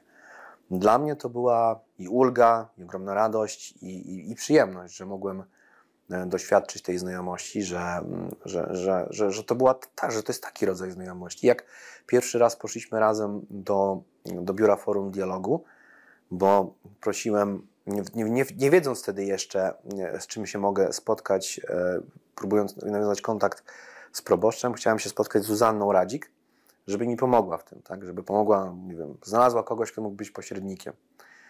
I abstrahując od tego, że wcale nie okazało się to niepotrzebne, to oni byli zaskoczeni w forum, że my mamy takie niesamowicie dobre relacje między sobą. Że oni właśnie, że to jest to, czym oni się zajmują, tak? Żeby ludzie mieli ze sobą takie relacje, potomkowie i lokalni działacze. Mi jest też ciężko patrzeć na Józefa przez pryzmat potomka Żydów Kałuczyńskich, bo ja przez niego patrzę przez pryzmat, to jest mój bardzo dobry przyjaciel, osoba mi bardzo bliska, a dopiero potem to jest potomek Żydów Kałuczyńskich. Jak z nim rozmawiam, to ja czuję, że on nosi w sobie to historyczne, może nie piętno, ale ten taki, wiesz, plecak na plecach z tym bagażem rodzinnych doświadczeń i tej całej historii. Jest o wiele mądrzejszy niż ja, to na pewno, i patrzy na świat przez zupełnie inaczej niż ja jestem w stanie patrzeć i też w wielu kwestiach jest dla mnie mentorem. I jego wiedza, doświadczenie i przenikliwość, wyciąganie wniosków z różnych faktów. Więc, no ja, tak jak mówię, ciężko mi powiedzieć, że byłem zaskoczony w jakiś sposób. Pozytywnie, jeżeli już, tak? Że to tak wszystko wygląda fantastycznie. Ale znów, raz, że miałem szczęście, jestem przekonany, że to było po prostu nie zawsze jest tak kolorowo. A dwa, że to była dla mnie ogromna ulga. Pojawił się ktoś, jakiś dobry przykład. No, że wiesz, z czymś sobie nie radzisz, nagle przychodzi twój starszy kolega, starszy administrator i mówi spokojnie, zrobione. I było tak też w przypadku. Także czuję, że jest oparcie, mam w nim oparcie, że jest ktoś, komu ja w jakiś sposób mogę pomóc, ale ktoś, kto bardzo mi pomaga. Tym, co robi, tym, kim jest, tym, jak jest skoncentrowany, uparty w dążeniu do swoich celów. Nie wiem, czy inaczej mogę na to pytanie odpowiedzieć, do tego zaskoczenia. Nie no, to bardzo ciekawe. Zastanawiam się nad tym też, bo ty wspomniałeś, że jesteś mazowieckim koordynatorem Grupy Mazowieckiej. Mhm. Czy widzisz też takie lokalne działania innych liderów dialogu? Teraz to jest Forum Siedzielomu. Czy są takie miejsca, w których właśnie tych potomków nie ma? Bo tak się zastanawiam nad tym, bo myślę, że żyjemy w takiej rzeczywistości, że powoli zaczynamy rozumieć, że jakby odtwarzanie historii, czy rekonstruowanie historii, czy nauczanie historii, generalnie to jest nie wszystko. Jakby, że gdzieś ważny jest aspekt emocjonalny, żeby iść dalej, tak? Że musi iść coś dalej. I tak sobie też interpretuję to, co ty mówisz o tym, że jakby pojawili się ci potomkowie, to pozwoliło iść dalej, tak? Natomiast, no właśnie, czy są takie przypadki, gdzie, jak ty na to patrzysz, gdzie tych potomków nie ma, albo co to zmienia jakby? Jeśli masz takie jakieś refleksje odnośnie tych innych działaczy? Ciężko powiedzieć, że mam refleksję, tak, bo znów, jak rozmawiam, trafiłem do forum. Rola koordynatora jest dosłownie tak jak nazwa, czyli koordynująca jakieś wspólne działania. To są bardzo często osoby, które robią to, co robią. To jest w ogóle, jak to nazywać, nie? Czy to jest działalność utrzymująca historię, upamiętniająca przeszłość czy teraźniejszość? Działają od 30 lat, 20 lat. Mają bez porównania większe doświadczenie niż ja.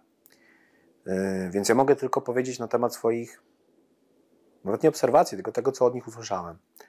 Że z reguły jest faktycznie tak, jak powiedziałeś. Tak? Pojawia się i ci potomkowie są takim fizycznym, emocjonalnym, ludzką kontynuacją tych wszystkich wysiłków upamiętniających. Ale czasami jest tak, to też w zeszłym roku się spotkałem z takim określeniem, kolonizacja pamięci. Czyli jest duża miejscowość, duży sztetl, były. I tych działaczy jest kilkunastu czasami, są jakieś stowarzyszenia. I dochodzi do rywalizacji na przykład. I ci mają dobry kontakt z potomkami, ale druga osoba już nie ma tego kontaktu w ogóle. I też mam wrażenie czasami, i to nie są jakieś konkretne przypadki, to są po prostu na podstawie rozmów z dużą ilością ludzi z forum, no że jest sobie taka relacja jedna, no ale gdzieś ktoś obok jest, kto w ogóle nie bierze w tym udziału. I dochodzi też do niepotrzebnych animozji, ale to są skrajne przypadki. Bo z reguły faktycznie po prostu jest tak, że przyjeżdżają ludzie będący potomkami i szukają kogoś, kto tutaj na miejscu jest w stanie im pomóc w przeżywaniu fizycznym tych rodzinnych wspomnień. I z reguły trafiają na taką osobę z forum dialogu. Tylko że nie zawsze jest tak, jak jest w przypadku moim i Józefa. Z reguły jest ten kontakt taki trochę dalszy, no ale w ramach większości osób powiedziałbym, że jest on bardzo, bardzo dobry, bardzo budujący. No i znów pojawia się cały czas to pytanie, dlaczego wy się tym zajmujecie, skoro jesteście Polakami, nie Żydami. A jak myślisz o tym pytaniu, to uważasz, że ono jest jakby zasadne? Nie wiem, czy jestem w stanie uważać tego, wartościować zasadności tego pytania. Bardziej się zastanawiam, skąd to się bierze. Dlaczego tak trudno uwierzyć jest, że ktoś, kto nie jest Żydem, może się zajmować żydowską tematyką. Z czego to wynika? No pewnie z jakichś przedsądów, tak? Że ktoś przyjeżdża tutaj myśląc, że na jakiejś tej grupie, no to tylko ta grupa się tym interesuje. Natomiast nie widział w tym nic szczególnego. Są, nie wiem, Polacy, którzy zajmują się japonistyką i kulturą japońską. Są Polacy, którzy są iberystami i tak dalej, i tak dalej. Wiadomo, że historia Żydów jest taka, jaka jest. A jest bardzo ciężką historią. W sensie to nie jest historia, którą opowiada się jak historię, w sumie czy da się powiedzieć historię jakiegokolwiek ludu bez jakichś dramatów i przemocy. Nie wiem, historię, która nie jest tak dramatyczna. Natomiast prawdopodobnie pytałem się, dlaczego to pytanie jest zadawane, natomiast nie pamiętam odpowiedzi. Wracając do tego pytania z kolei, czy to jest zasadne pytanie, wydaje mi się, że wynika z takiej z jednej strony z ciekawości, a z drugiej takiej sympatii jednak, że ktoś przyjeżdżał z pozytywnego zaskoczenia.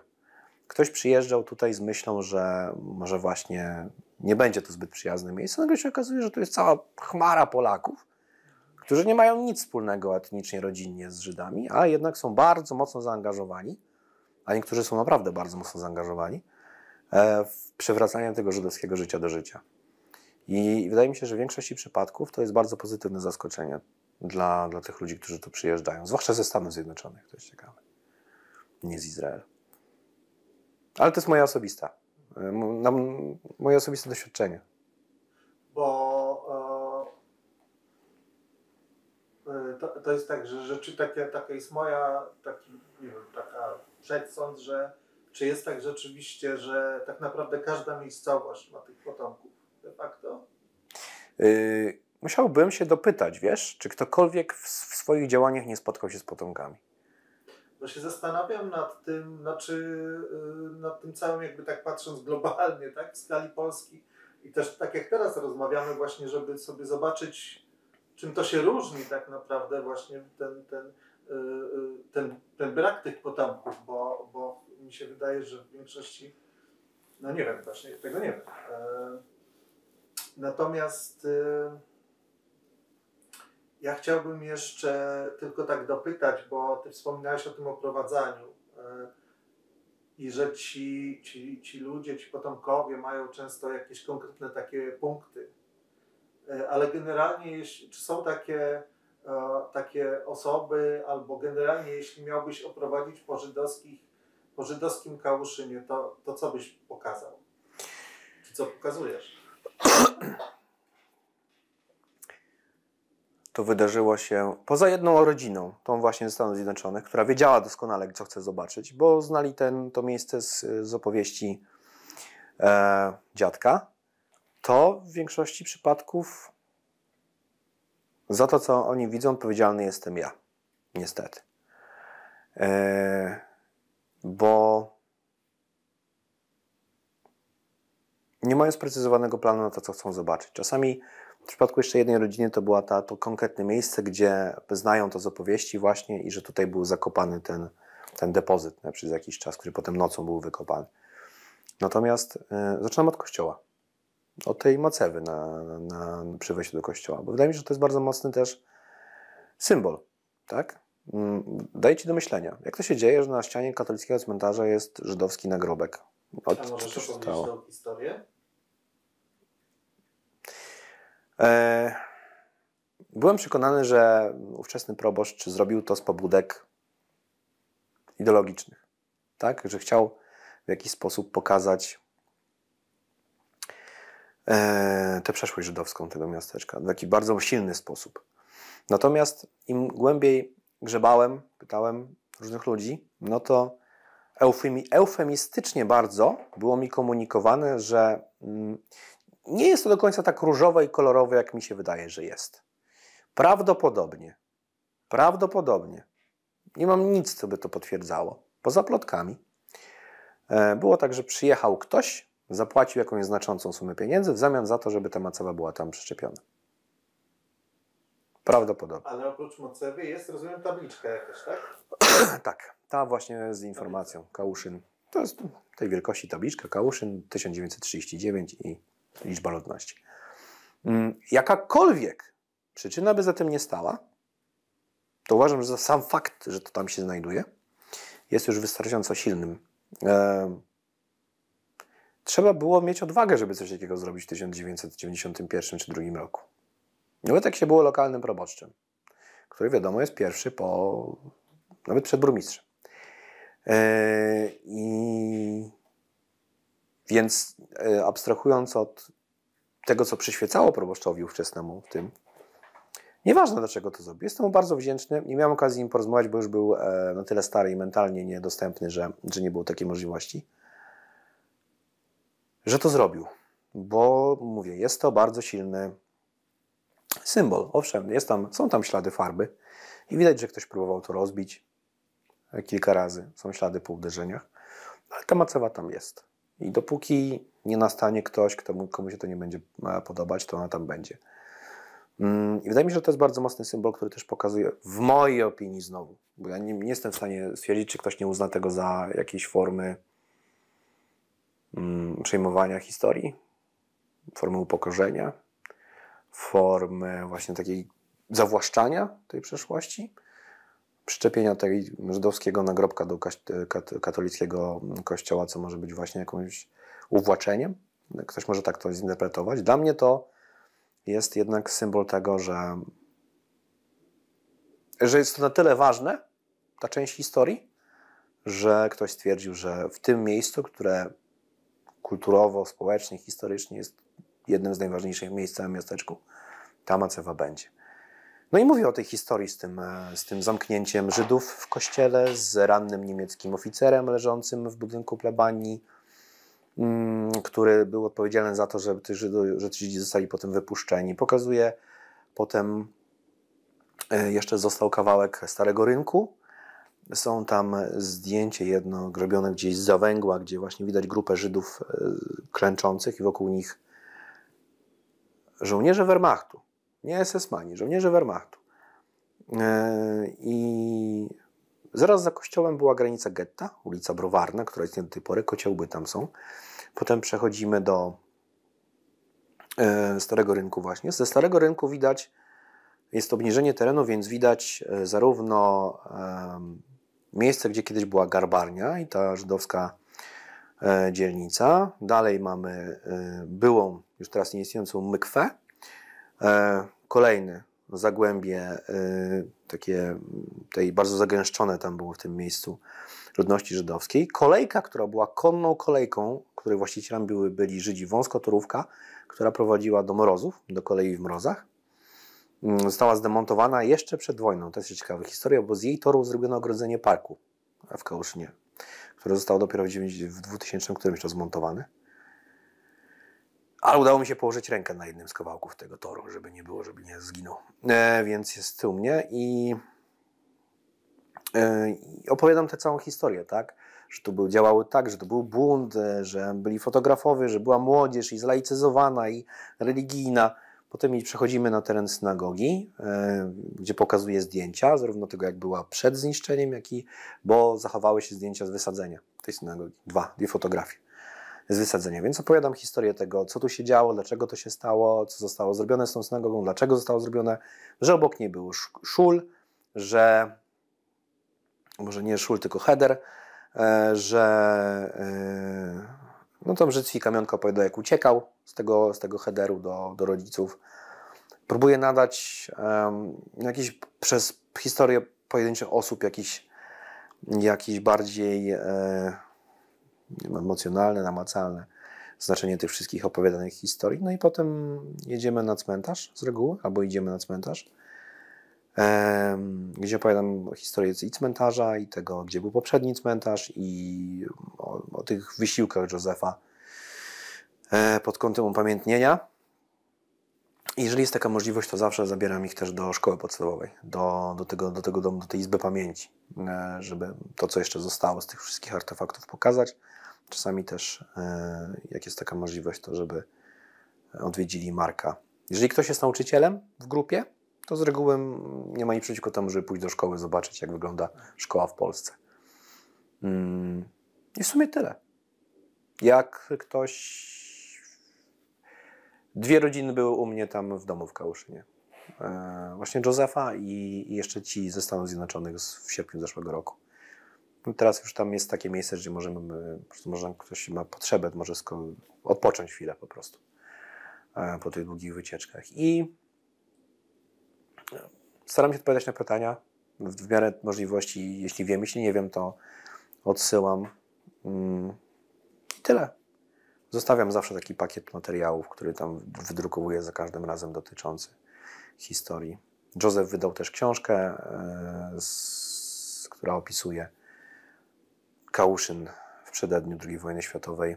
No i też tłumaczenie kawałka Księgi Pamięci na temat już samej zagłady, samej likwidacji getta. Więc to też jest taka rzecz, którą wręczam ze zgodą Józefa tym osobom, rodzinom, które przyjeżdżają. No i 2 razy też był tutaj Józef wraz z ludźmi ze swojej synagogi, ze swoją parafią, jak to zwykłem byłem nazywać. To są niesamowicie sympatyczni ludzie z reguły. Bardzo podekscytowani. Oni nie wiedzieli, nie widzieli, nie spodziewali się. Super tu jest, jesteście tacy fajni. 2 razy tak było. To były trochę różne 2 grupy różnych ludzi, ale to były niesamowicie optymistyczne i pozytywne doświadczenia. Z tymi właśnie... To nie byli potomkowie Żydów kałuszyńskich, to byli Żydzi, którzy zrobili aliję ze Stanów Zjednoczonych do Izraela, czyli już tacy bardziej zachodni, mający doświadczenie w zachodniej kulturze urodzenia się i wychowywania i dopiero potem trafienia do Izraela. Więc są o wiele bardziej otwarci, moim zdaniem. Wychodzący. z emocjami. I to były niesamowicie pozytywne doświadczenia. Takie, że przyjedź do nas, musisz koniecznie nas odwiedzić, zapraszamy cię na obiad. I to są bardzo budujące doświadczenia. W ogóle jak oni przyjeżdżają, jak przyjeżdżają rodziny potomków Żydów kałużyńskich, są bardzo budujące doświadczenia. Bo ja za każdym razem im mówię, że dzięki temu, że wy tu przyjeżdżacie, no to mam wrażenie, że tutaj jednak cały czas coś jest żydowskiego w tym miasteczku. A generalnie ta grupa potomków, ile w sobie liczy osób? Czy rodzin? Raz, dwa, trzy, cztery. Z 5, 6, które znam, które poznałem osobiście. A czy był jakiś, oni są głównie ze Stanów, z Izraela? Pół na pół. No bo jest Ed, przyjaciel Josefa, który mieszka w Stanach, w Atlancie. Jest ta rodzina z Miami. Jest ta rodzina, która tu była, ta matka z córką. One są z Izraela. No jest Joseph i jego rodzina z Izraela. Jest Wiktoria, która jest ze Stanów Zjednoczonych. Jest jeszcze taki, jak on się nazywał? No, też był na tej ceremonii w maju 2022. Ale z nim mam bardzo... Finkelstein? Jakoś tak. Człowiek, który też działał trochę z boku, po czym też trafił na Josefa i wiem, że się wymienia informacjami, żeby nie wyważać otwartych drzwi. I chyba tyle na ten czas. A było ziomkostwo? Było ziomkostwo Kałużynerów. To właśnie to ziomkostwo Kałużynerów w 61. Nie pamiętam. Opublikowało Sefer Kałuszyn. A czy będąc w Izraelu byłeś gdzieś tam na jakichś cmentarzach, gdzie są, no właśnie jest jakaś kwatera Kałużynerów, coś takiego? Czy w Stanach Wiesz, że nie? Że jest? Nie wiem, dlaczego to nawet nie pomyślałem, żeby prosić Józefa, żebyśmy poszli w takie miejsce, gdzie jest. Wiem, że w Tel Awiwie było ziomkostwo. Nie byłem. Ale to jest dobry plan. Słuchaj, ja mam jeszcze w zasadzie jedno pytanie dotyczące percepcji. Chociaż nie, 2 pytania, bo chciałem jeszcze o nagrodę zapytać. W zasadzie to 3, ale jeszcze chciałem dodać, prawda, że robiliście z Józefem Gelmanem konkurs dla szkoły, ja pamiętam. 3 konkursy. Możesz o tym opowiedzieć? To było piękne wydarzenie. Skończyło się ceremonią, na której uczestniczyło 300 osób z Kałuszyna. Burmistrz podstawił autokary.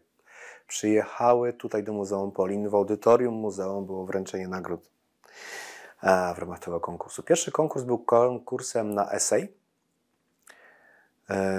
I to był konkurs na zasadzie takiej, że całe rodziny mogły go pisać. Czyli nie było tam żadnych wymagań, że muszą być dzieci. O ile dobrze pamiętam, bo mogłem coś pokręcić. No ale generalnie całe rodziny miały brać w tym udział.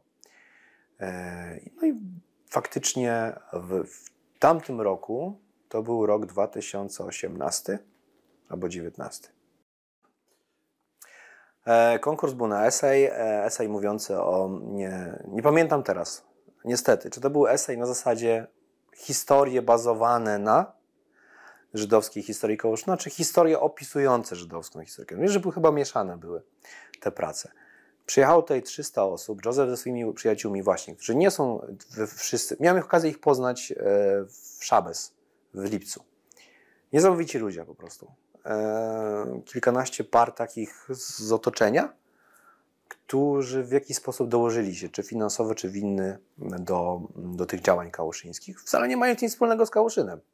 Chwała im za to. Tu jednocześnie w audytorium odbyło się z tamtego roku to wydarzenie Miasteczko Dwóch Kultur i tu dzieciaki w Polin, byłem wtedy strasznie dumny z tego powodu, śpiewały to, co normalnie śpiewają w Domu Kultury w Kałuszynie. Byli na sali rodzice.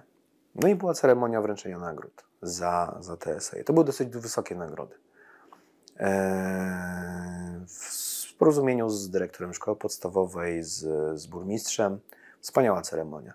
Bardzo ważna, moim zdaniem, bo to jednocześnie 300 osób z miasteczka wzięło w tym udział. Byli w Muzeum Polin, mogli pójść pozwiedzać, spotkali się z osobą, która jest Żydem, wzięli udział w konkursie, stali się częścią tego. To na pewno się potem rozpowszechniła ta informacja, co tu miało miejsce po całym miasteczku. Myślę, że już abstrahując od kwestii upamiętnienia, abstrahując od kwestii zaangażowania dzieci w to, to też wydaje mi się, że, przepraszam za wyrażenie, PR-owo było to bardzo ważne wydarzenie, jeżeli chodzi o kontekst ten żydowski w historii Kałuszyna. Raz, że było w ogóle ten konkurs, dwa, że z konieczności uczestnicy musieli swoją wiedzę zdobyć, pogłębić, przygotować. No i to, że tyle osób wzięło w tym udział. Całe miasto się zaangażowało, łącznie z Urzędem Miasta i Gminy. Drugim konkursem był konkurs już malarski, rysowniczy. To już było w trakcie pandemii, więc wszystko było zdalnie organizowane. Tak, wysyłane zdjęcia i wręczane nagrody na takiej ceremonii mniejszej już w samej szkole podstawowej. Ale faktycznie to jedna z wielu aktywności. Wydaje mi się, że nie da się ich, po prostu nie wszystkich pamiętam w tym momencie. Bo ciężko z Józefem o 1 miesiąc bez jakichś pomysłów i ich realizacji. I to były 2 konkursy. Nie wiem, czy potem już chyba nie było trzeciego ze względu na pandemię. Trzeci nie był organizowany. Być może wrócimy do tej formuły w najbliższym czasie. Teraz będzie Józef, to ustalimy. Więc to były te konkursy. I pierwszy skończył się wydaniem takiej małej antologii tych opowiadań. Właśnie Gwiazda Dawida z herbem Kałuszyna, bardzo ładnie oprawiona. To było znaczące wydarzenie.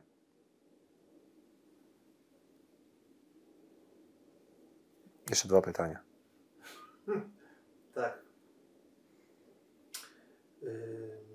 Ja chciałem zapytać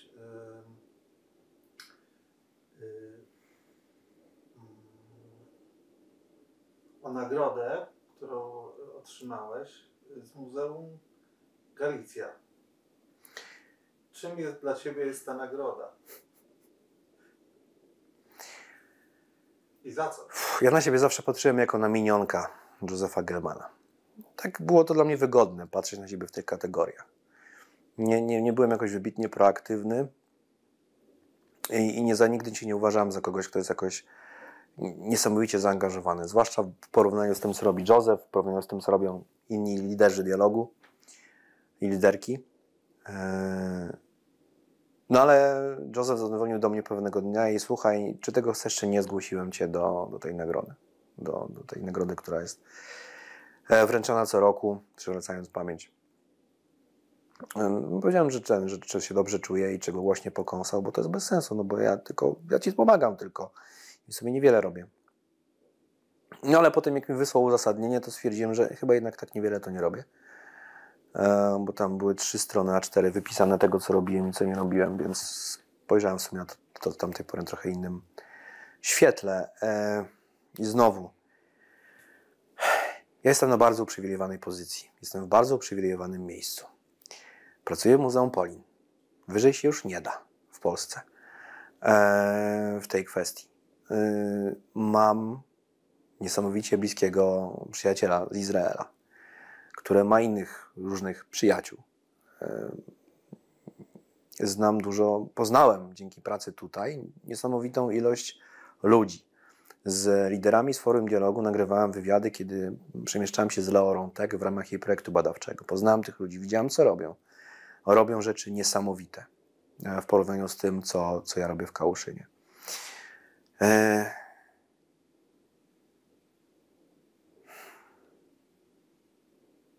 Nie wiem, czy do końca zasłużyłem na tę nagrodę. Natomiast nie mogę udawać, że jest inaczej. Było to dla mnie bardzo ważne, że ją dostałem. I poczułem się wyróżniony i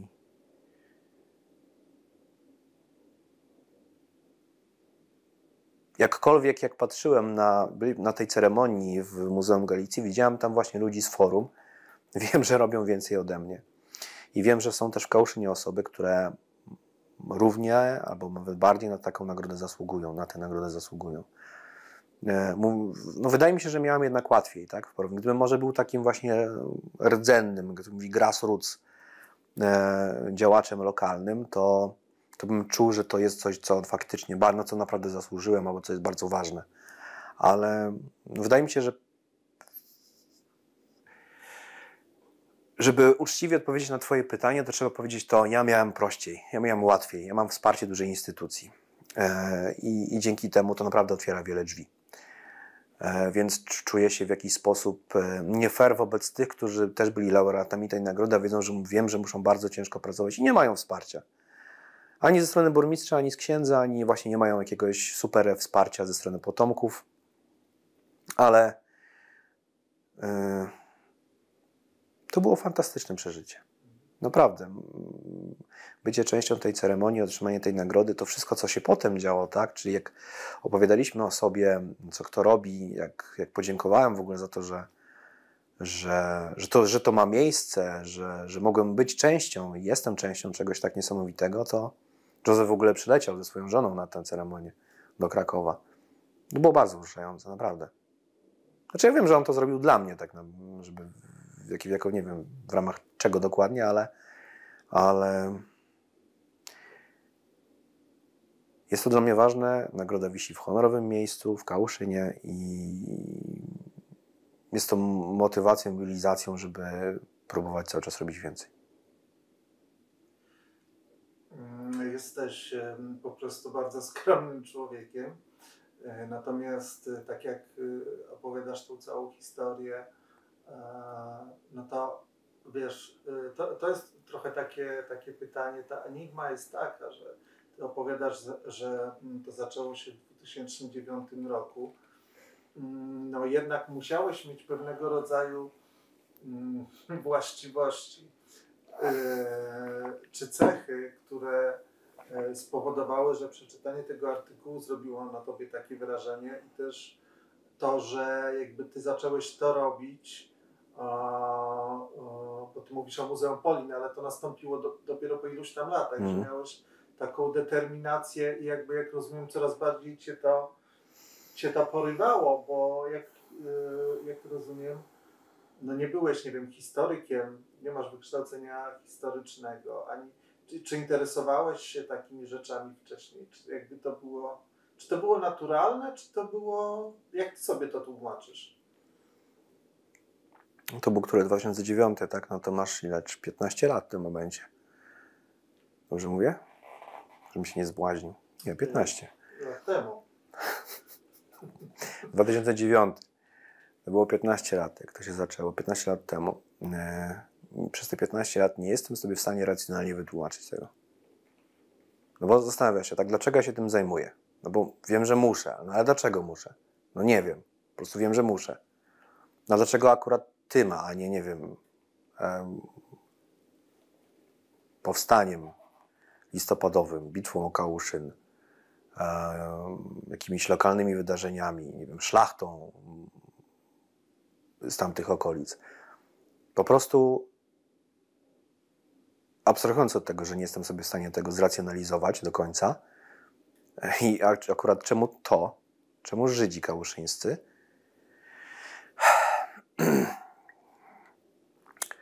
jak odpowiadam na to pytanie, nie wiem, właśnie podczas spotkań takich bardziej luźnych, to zawsze przytaczam słowa dyrektora Krakowskiego Festiwalu Kultury Żydowskiej, który mówił, no tyle ludzi zginęło, tyle dusz zostało tutaj, że to pewnie jakiś dybuk. Taka anegdotka, ale prawdziwy powód nie mam zielonego pojęcia. Po prostu wiem, że muszę to robić. Wiem, że jak tego nie robię, to czuję, że coś mnie gryzie od środka. Jeżeli sobie, nie wiem, są takie czasy, w zeszłym roku pisałem pracę dyplomową, miesiąc po prostu robiłem tylko jedną rzecz, no to czułem wewnętrznie, że jak przyjeżdżałem do Kałuszyna, że zostaje coś z tyłu, że nie powinienem co zostawić, zająć się tym. Bo to po prostu wewnętrzne takie ssanie jest, że to jest coś, co trzeba robić. Ale jak próbuję sobie to racjonalizować, uchwycić, dlaczego właściwie się tym zajmuję, skoro to jest tak oderwane od moich zainteresowań innych, nie wiem. Naprawdę nie jestem w stanie tego wyjaśnić jakoś spójnie. Ja myślę, że to jest pewnego rodzaju, nie wiem, wrażliwość etyczna, moralna. Ja mam taką generalnie teraz perwersyjną teorię, że to nie jest tak jak praca historyka, że mówimy o tym, że czy się wcześniej interesowałeś historią i tak dalej, no bo historyk to się interesuje historią, to jest jego hobby, potem staje się zawodem, to zajmuje się przeszłością. Natomiast być może tak to sobie wyobrażam, tak może być w przypadku innych ludzi, że po prostu że w tym leży taka jakaś kwestia, no nie wiem, kwestia etyczna po prostu zrobienia czegoś, bo czegoś nie ma, coś trzeba zrobić. Jakby, że to nie można tego tłumaczyć w stylu zainteresowania, no bo interesuje się historią, prawda, regionu czy czymś. Jak miałem okazję poznać w jednym miejscu, forum organizuje dorocznie konferencję, na której kto chce może przyjechać i wziąć w niej udział dwudniową. I jak nie będę tego ekstrapolował na siebie, tylko mówię o innych ludziach, że mam wrażenie, że w przypadku niektórych to po prostu historia Polski sprawiła, że to są Żydzi. Tak? Uwarunkowania historyczne. Ale gdyby to byli muzułmanie, buddyści, ktokolwiek inni, to ci ludzie są tak wrażliwi na niesprawiedliwość i krzywdę, że byłaby to inna grupa. Ale nadal z taką samą gorliwością i egzaltacją by dążyli do tego, żeby tę grupę uszanować, zachować, upamiętnić. Że po prostu w Polsce było tak, że tu byli Żydzi, ale gdyby tu byli, nie wiem, Rohingowie z Birmy, to oni by się nimi zajmowali. Bo są ludźmi, którzy mają tak silne poczucie tej potrzeby, żeby, nie wiem, czy potrzeby zaistnienia dobra i sprawiedliwości. Że mam takie właśnie wrażenie, że to, że to są Żydzi, to jest już trochę dalej, że pierwszy ten rdzeń to po prostu, że są takimi ludźmi, którzy mają potrzebę zajęcia się innymi ludźmi, pokrzywdzonymi, tymi, którzy się nie mogą bronić, tymi, którzy sobie sami nie mogą pomóc, bo ich już nie ma, na przykład. Że to może też jest tak w tym przypadku. I że tak jak mówisz, no masz po prostu taki wewnętrzny kompas moralny, który ci mówi, że tak masz robić, bo to jest dobre, bo tak trzeba robić. I że nie możesz ty się jako człowiek zgodzić na to, żeby było inaczej, że musisz coś zrobić. Wiesz, to tak, no to już możemy iść już tutaj w kompletną abstrakcję i rozmawiać o tym, czy powiedzieć o tym, że to jest sposób na niegodzenie się ze złem na świecie. Sam nie możesz zmienić świata, nie masz ani takich sił, ani środków, ale dokładasz cegiełkę do tego, żeby stanowić przeciwwagę do tego całego okrucieństwa, do którego zdolny jest człowiek. I że jak widzę tych ludzi, przez te 2 dni spotykam się z nimi, to w większości przypadków mam właśnie takie wrażenie, że oni po prostu wewnętrznie mają potrzebę tego stanowienia, bycia świadkami tego czegoś, co idealizujemy jako dobry człowiek, dobra osoba. I że po prostu teraz trafiając na tą pustkę w swoich rodzinnych miejscowościach, pustkę, która powstała w wyniku zła, okrucieństwa, przemocy niewyobrażalnej, to próbują coś z tym zrobić, bo się na to nie godzą wewnętrznie. Może tak to jest.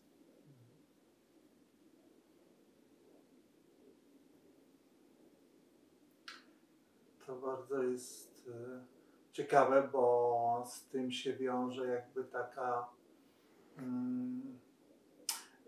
wydaje mi się, że to jest właśnie też pewien sposób rozwojowy jakby, że to jest pewien sposób bycia, tak? Ale jakby, że to nie jest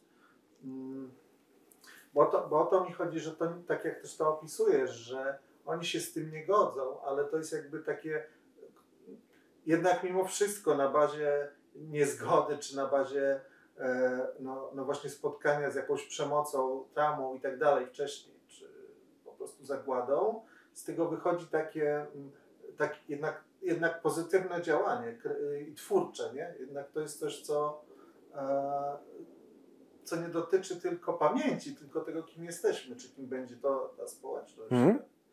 Że to jest jakby coś więcej na rzeczy, tak? Że przecież może być wielu historyków, którzy są totalnie nieczuli i zimni. Tak? No i tacy są. Sobie tam skrobią albo coś tam i mówią, to jest prawda, a to nie wiem, bo nie mam źródeł, nie? I tyle. I na tym się to kończy. No tutaj jest o wiele silniejsza warstwa ta emocjonalna. Nawet nie wiem, czy to emocjonalna, czy to jeszcze coś innego, co cię wewnętrznie pcha do tego, żeby działać w tej kwestii, żeby nie dopuścić do tego, żeby zostało zapomniane. Nawet jak rozmawiam z kimś, kto ma zupełnie inne poglądy, a są takie osoby w mojej rodzinie, to zawsze mówię, że to, o czym najpierw myślę, to są te dzieciaki, które są zakopane na cmentarzu w Kałuszynie. Jeżeli cokolwiek robię i to ma jakieś uzasadnienie, to robię to, żeby żadnych więcej dzieci tam nie było.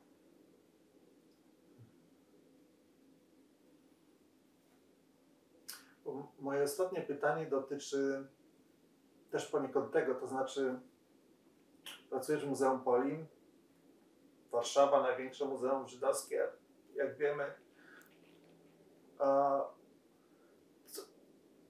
Ale ty masz jeszcze inną perspektywę, to znaczy mieszkasz w Warszawie teraz, prawda, ale masz tą perspektywę tego dziedzictwa żydowskiego w tym lokalnym kontekście, w tym miejscu, tej małej społeczności, mówimy o tym sztetlu, tak, w tym sztetlu. Jakby też, jak w ogóle, co ci daje czym ta perspektywa się wyróżnia, co ci to daje w ogóle w myśleniu o dziedzictwie żydowskim, nie wiem, w Polsce, o historii Żydów polskich, czy o tym, jak to funkcjonuje społecznie? Masz na myśli perspektywę tego małego miasteczka w kontekście całości dziedzictwa?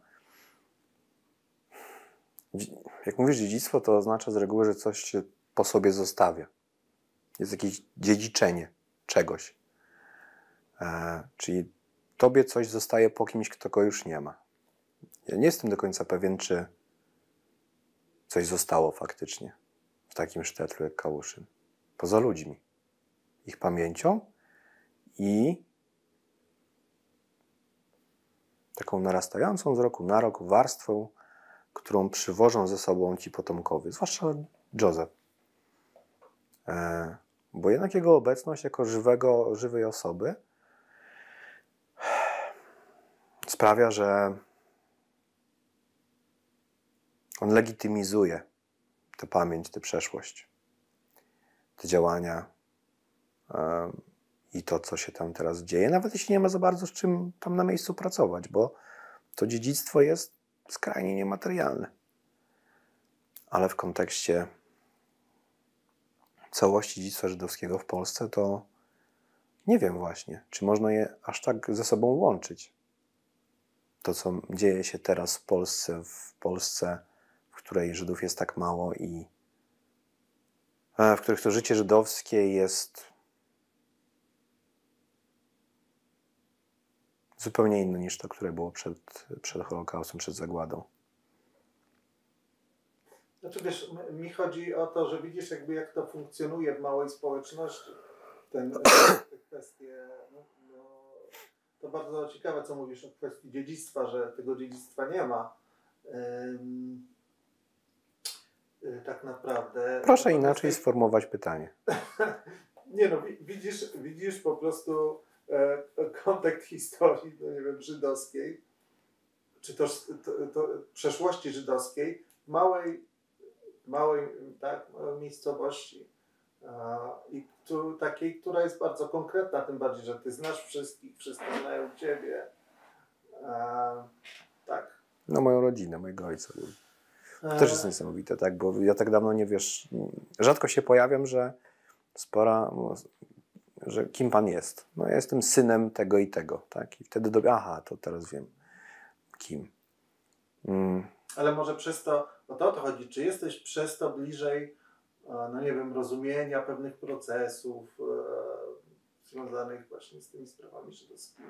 Bo my tutaj z Polin wiele rzeczy po prostu często nie, znaczy tak mi się wydaje, że wiele rzeczy nie widzimy, to absolutnie, bo sobie...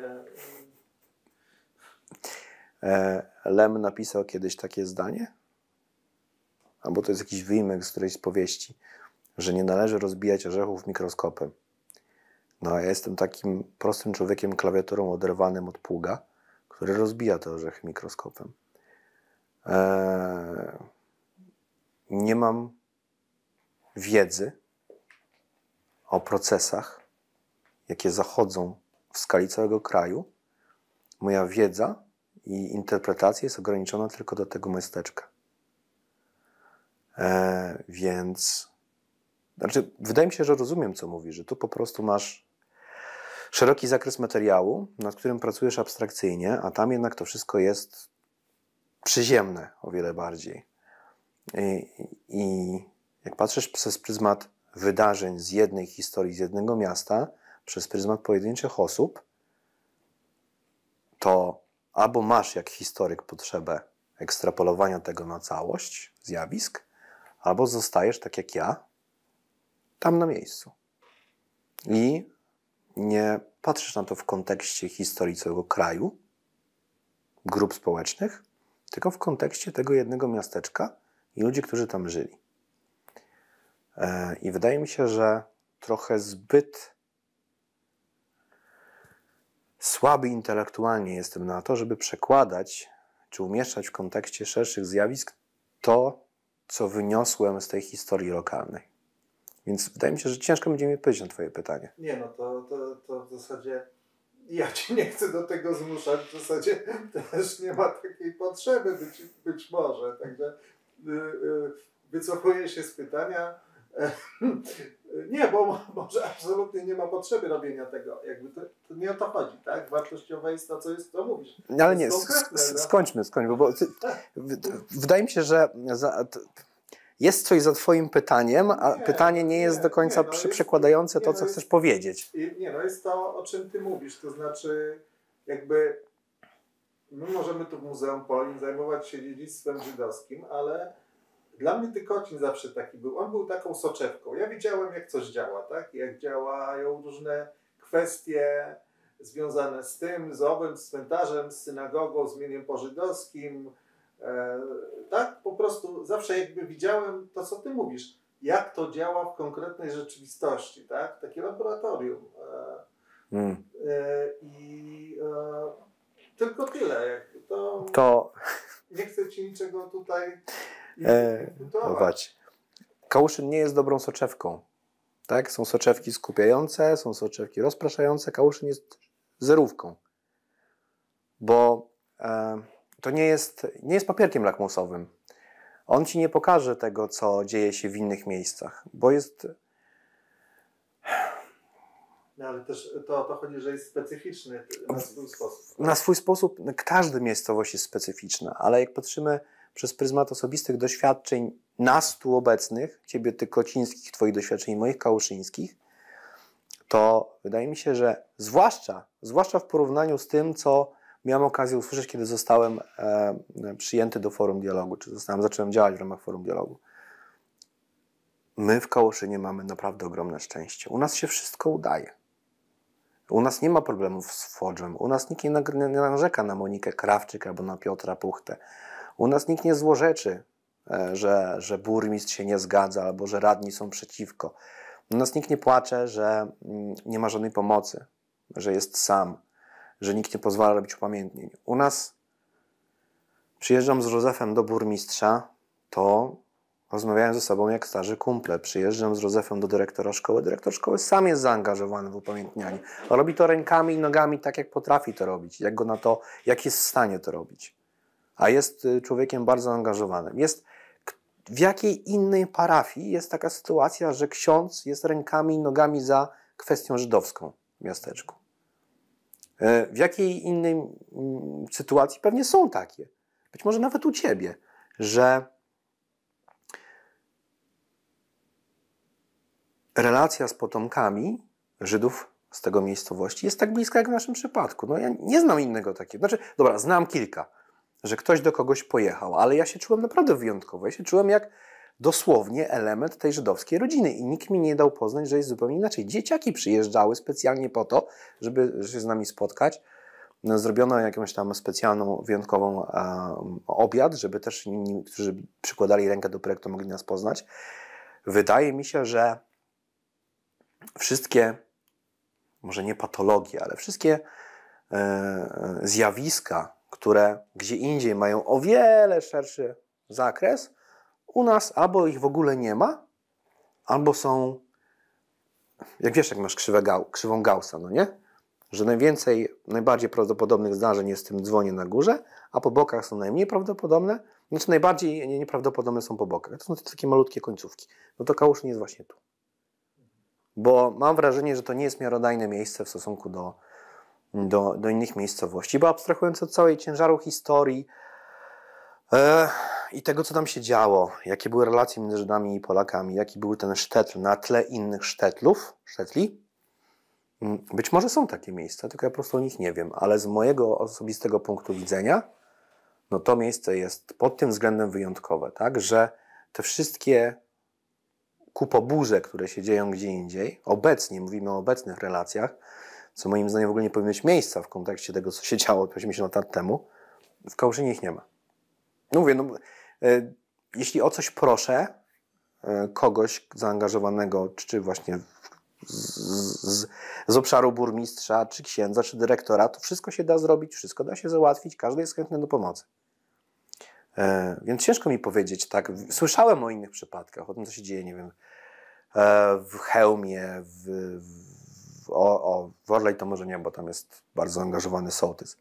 W innych miejscowościach, mniejszych jeszcze niż Kałuszyn, albo nawet większych, że tam nie jest tak różowo i może bo nie wiem, czy do tego akurat zmierzę, że ta wielka polityka warszawska i z dużych ośrodków, gdzie społeczność żydowska jest najaktywniejsza, czy to się w jakiś sposób przenosi zarówno obecne teraźniejsze zjawiska, jak i cały ten ciężar 45 do 89, mówię, albo po prostu nie jestem w stanie, bo jestem zbyt ograniczony, żeby to doświadczać, albo tego tam nie ma. Więc ciężko mi przełożyć sytuację i to wszystko, co dzieje się w Kałuszynie z mojej perspektywy jako takiego działaczyka lokalnego na jakiś szerszy obraz. Ten ogólnopolski, który znam stąd na przykład, a wiemy, że jest wesoło w niektórych obszarach. Więc dla mnie obecnie, i znów mogę się mylić, bo to jest tylko moje osobiste zdanie, to są dwa różne światy. I ciężko paralele wyciągać i rysować pomiędzy. Jasne, może nie ma tak naprawdę, znaczy można porównywać, ale może niekoniecznie. Niekoniecznie jest w tej chwili ważne. Ja chciałem zadać ostatnie w takim razie pytanie o Kałuszyn. To znaczy, na ile historia żydowska Kałuszyna stała się częścią tożsamości tego miasta po prostu. Jak zapytasz mnie, to będzie to moja opinia. Nie będzie to, wiesz, musiałbyś zrobić badanie statystyczną grupę i uśrednić, nie? Na razie nie, może potem. Mam nadzieję, że stała się istotną częścią. Że to nie jest już taka pustynia, jak była kiedyś. Że to nie jest tak, że się spycha tę historię, bo ona jest w niektórych przypadkach niewygodna. Wydaje mi się, że to wszystko, co działo się właśnie na styku Józef, szkoła, burmistrz, kościół, potomkowie Żydów kałuszyńskich w całości. Te konkursy, dobrze, że zapytałeś, bo ja zupełnie o tym zapomniałem, że to jednak miało ogromny wpływ. I postawa w ogóle dyrektora Marka Pachnika, bo to też jest coś, co... On jest takim, no nie wiem, ciężko go porównać do pana Kleksa, ale jako dyrektor szkoły podstawowej ma ogromny wpływ na to, jak wygląda edukacja w tamtym miejscu. No i wiem, że stara się i robi to naprawdę świetnie pod tym kątem właśnie, tego uczenia o historii lokalnej, zwłaszcza w kontekście tej większości przecież, nie mniejszości żydowskiej. Więc wydaje mi się, że każdy ten klocuszek, który każdy dokładał od siebie, jednak coś zmienił i zmienia. I ta świadomość tego tego sztetla na pewno nie jest we wszystkich. Na pewno jest jakaś grupa, która jest kompletnie oderwana od tej historycznej rzeczywistości i albo po prostu jest napływowa, albo nie chce się tym zajmować. To wydaje mi się jednak, że to wszystko, co do tej pory się wydarzyło, od momentu, w którym stanął pomnik, również przez to, co robił wcześniej w ramach Miasteczka Dwóch Kultur Marek Pachnik, no to jednak zostawiło trwały ślad. I to jest jeszcze jedna ciekawa sprawa, bo mamy tych wszystkich ludzi, którzy tam w 45 mieli po 15, 20 lat, może mniej, coś jeszcze pamiętali z 39, z 36 może. No i oni przekazywali to swoim dzieciom. I mijają lata, tak? Ta pamięć się tak zaciera, zostaje tylko w opowieściach. Czy mówisz o polskich, nie żydowskich mieszkańcach? Tak, mówię o polskich, nie żydowskich mieszkańcach. Zaciera się ta pamięć lokalna, taka o tym, co się działo. Zostają te opowieści jakieś poszczególne. To są takie właśnie okruchy, może nie pamięci, ale okruchy historii się pojawiają raz na jakiś czas. O kopaniu w tych grobach masowych, o tym, że ktoś tam grzebał, o tym, że ktoś coś znalazł. I takie wychodzą, tak jak czasami spod powierzchni, różne mniej lub bardziej intrygujące historie. No ale ta pamięć umiera, bo ci ludzie odchodzą powoli. Tak? Jest rok 85, 89, narracja jest taka, jaka jest, o tych Żydach się nie mówi, no i potem jest gros. Tak? Spada ta świadomość historyczna, tak sobie powoli opada tej przeszłości, to ona się gdzieś tam pojawia, tak jak pojawiała się w moim życiu, jak znalazłem kawałek tej macowej, poszedłem z nią do ojca. No ale potem się robi to coraz bardziej takie odległe. Pojawia się książka Grossa, abstrahując od jej oceny, no ona jednak wywołuje potrzebę tej koniecznej dyskusji. To mnie oczywiście omija, bo wtedy zajmuję się kompletnie czymś innym, jak z reguły ludzie w tym wieku. I jest, nie wiem, to jest moje osobiste przemyślenia. Pojawia się ta druga jakby fala pamięci, taka już teraz wznosząca. Wydobywanie przeszłości, odgrzebywanie przeszłości, wyciąganie faktów, wyciąganie historii rodzinnych, jest nowe pokolenie. Tak? To już nie są dzieci tych osób, które pamiętają, to są ich wnuki albo prawnuki. I w tym momencie tak, pojawia się Józef Gelman, pojawia się dyrektor szkoły podstawowej i oni na tym wznoszącej tej fali, tej powrotu do pamięci, która z konieczności gdzieś tam musi się pojawiać, bo ten temat pojawia się w przestrzeni publicznej. Te dzieciaki są, nie wszystkie oczywiście, ale w jakimś stopniu, tak jak miałem do czynienia z uczniami z szkoły podstawowej, jednak chcą wiedzieć więcej na temat tej okolicy, w której mieszkają. Przynajmniej część z nich. I na tej właśnie wznoszącej fali pojawiają się te działania. I Marka, i Józefa, i innych, którzy przyjeżdżają. I mam wrażenie, że to był akurat taki zbieg okoliczności, kiedy to wszystkie czynniki się do siebie nałożyły, że świadomość jest na pewno większa niż była, nie wiem, w 89-91 roku. I na koniec jeszcze jedną rzecz chciałem powiedzieć. Nie wiem, czy to zostawicie, czy nie. W zeszłym roku, w 2022, ale nie po ceremonii, jakoś przed chyba, albo miesiąc po. Byliśmy z tą grupą z tej synagogi Józefa i podjechaliśmy do tego miejsca, gdzie była synagoga. Tam jest taka uliczka między stacją benzynową a takim domkiem jednorodzinnym.